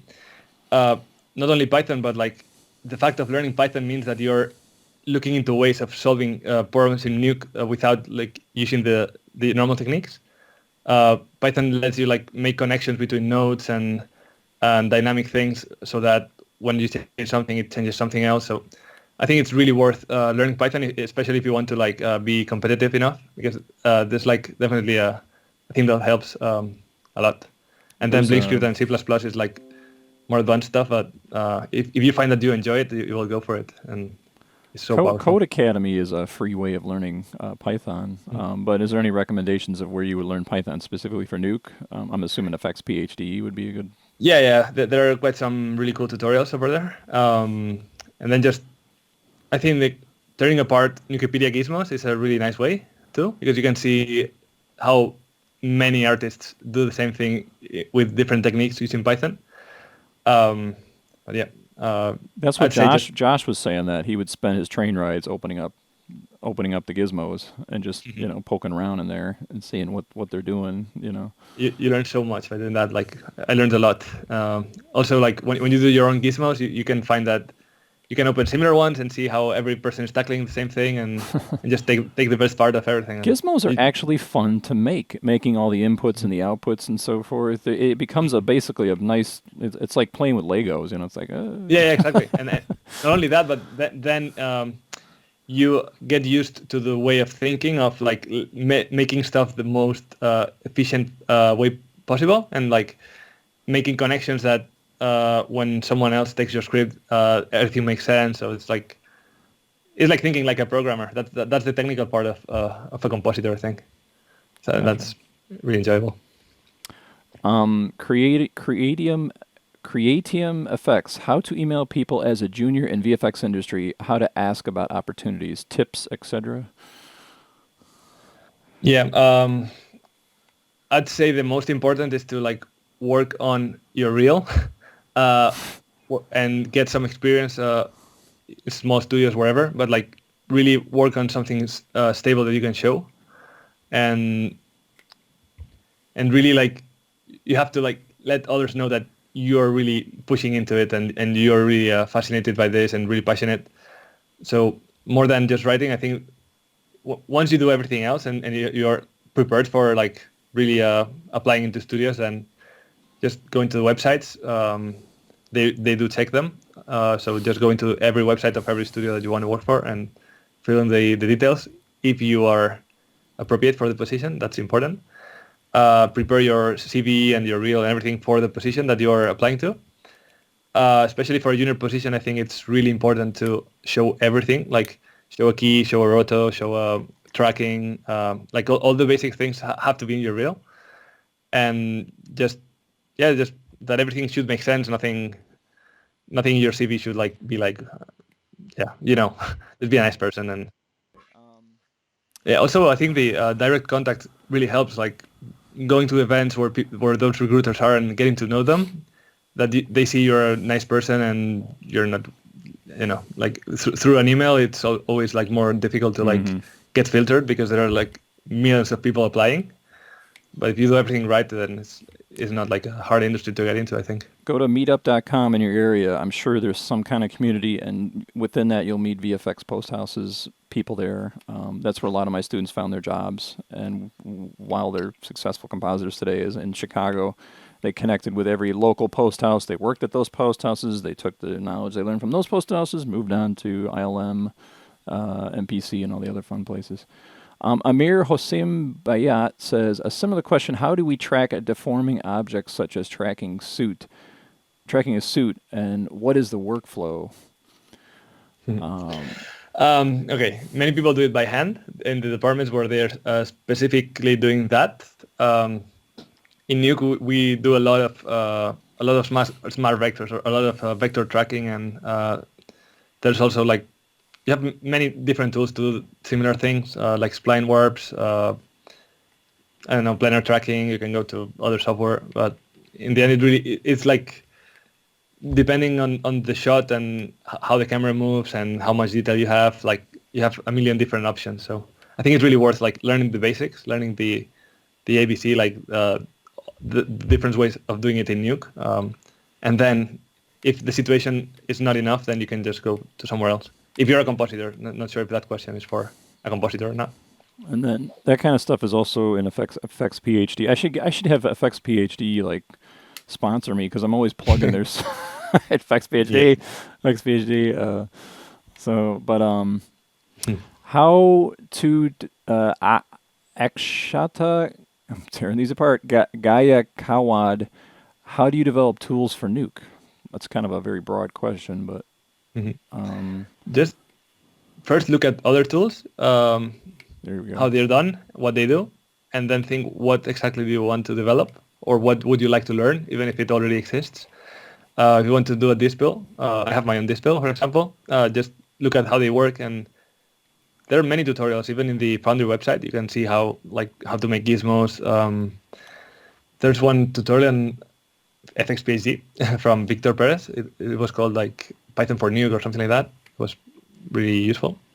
And just like gizmos are only like node graphs inside of a group, and plugins are something that requires programming knowledge. So there's like a progression, I think. Just start doing stuff that is simple, and then you will find, because there in every aspect of Nuke there's something new that can be done, and like a lot. So there's space for so many innovations actually. In reality, when you're talking about gizmos, you're really talking about creating, attributes, perimeters, buttons, and those are connected to basic Nuke nodes, and they're interconnected between there, through math and through expressions. And then, like they said, the next step is programming. Vortex Show again. How do you proceed when having to redistort, vector blur, and defocus in that order? Oh, I think we already discussed this. What comes first, the chicken or the egg, the vector blur or the... because if you add the vector blur, it adjusts you'd have to vector blur your depth of field, and vice versa. I believe the answer was just render. Most of your CG your hero objects are rendered in full motion blur, and then you just stick on the depth of field blur. Am I wrong about that, or? Yeah, pretty much. Or just get them rendered, or it really depends on each shot. Again, it's like it's a tough question without seeing a specific shot, really. Is there any nodes inside of Nuke where you're like, or nodes inside of Nuke where you're like, you look at juniors, and they come in fresh out of college or whatever, and you're like, why are they not teaching this more to the students? You mean nodes? Yeah. For example, the spline warp is a really powerful one that people in general do not use much. It's so powerful. I use it all the time for matching plates to different plates and stuff. The expression node, I think it's a basic one, but it's really worth trying to understand how to use it properly. And the thing is, like, Nuke's nodes are so simple that it's not about learning the nodes. It's more about learning the workflows. And that's why you need someone that is actually experienced and not just a tutorial. I think the main thing that people should learn, in my opinion, is how to comp in an organized way, and comp in a way that you can add stuff in a way that makes sense. If something is on top of something else, it should be below on the node graph. That kind of things are like so crucial for especially when comps start getting more complex. If you're not already used to that way of working, you will not get used in when it's the time to do it. And so it's really worth like starting by the basics, fundamentals, and like A over B means A goes after B, not before, and all that kind of stuff, more than learning the keylight or something like that. I always tell my students, like, it's not, you got to build these networks as if somebody else is going to open it up and they've never looked at your network before, because you have an internal memory of everything you did. They don't, And as if you could change any part of your script at any moment, because that's really important. You're not working for the shot you're doing at that moment. Usually you're working in a way that you can make changes. That's why we're working in a node-based system and really investing so much energy into all the details. So really the structure should also be organized, I think. That's so important. Last question, JB Bartz. As a lead supervisor of a team, how do you manage artists who consistently produce shots which have errors and issues in it, and they don't seem to ever really grip certain techniques and tools people commonly show them? In a big studio, I've never been a supervisor or a lead. So I just asked that question to my supervisor, like Alexei, yesterday, and a few others. And it's basically like just tell them 3 times.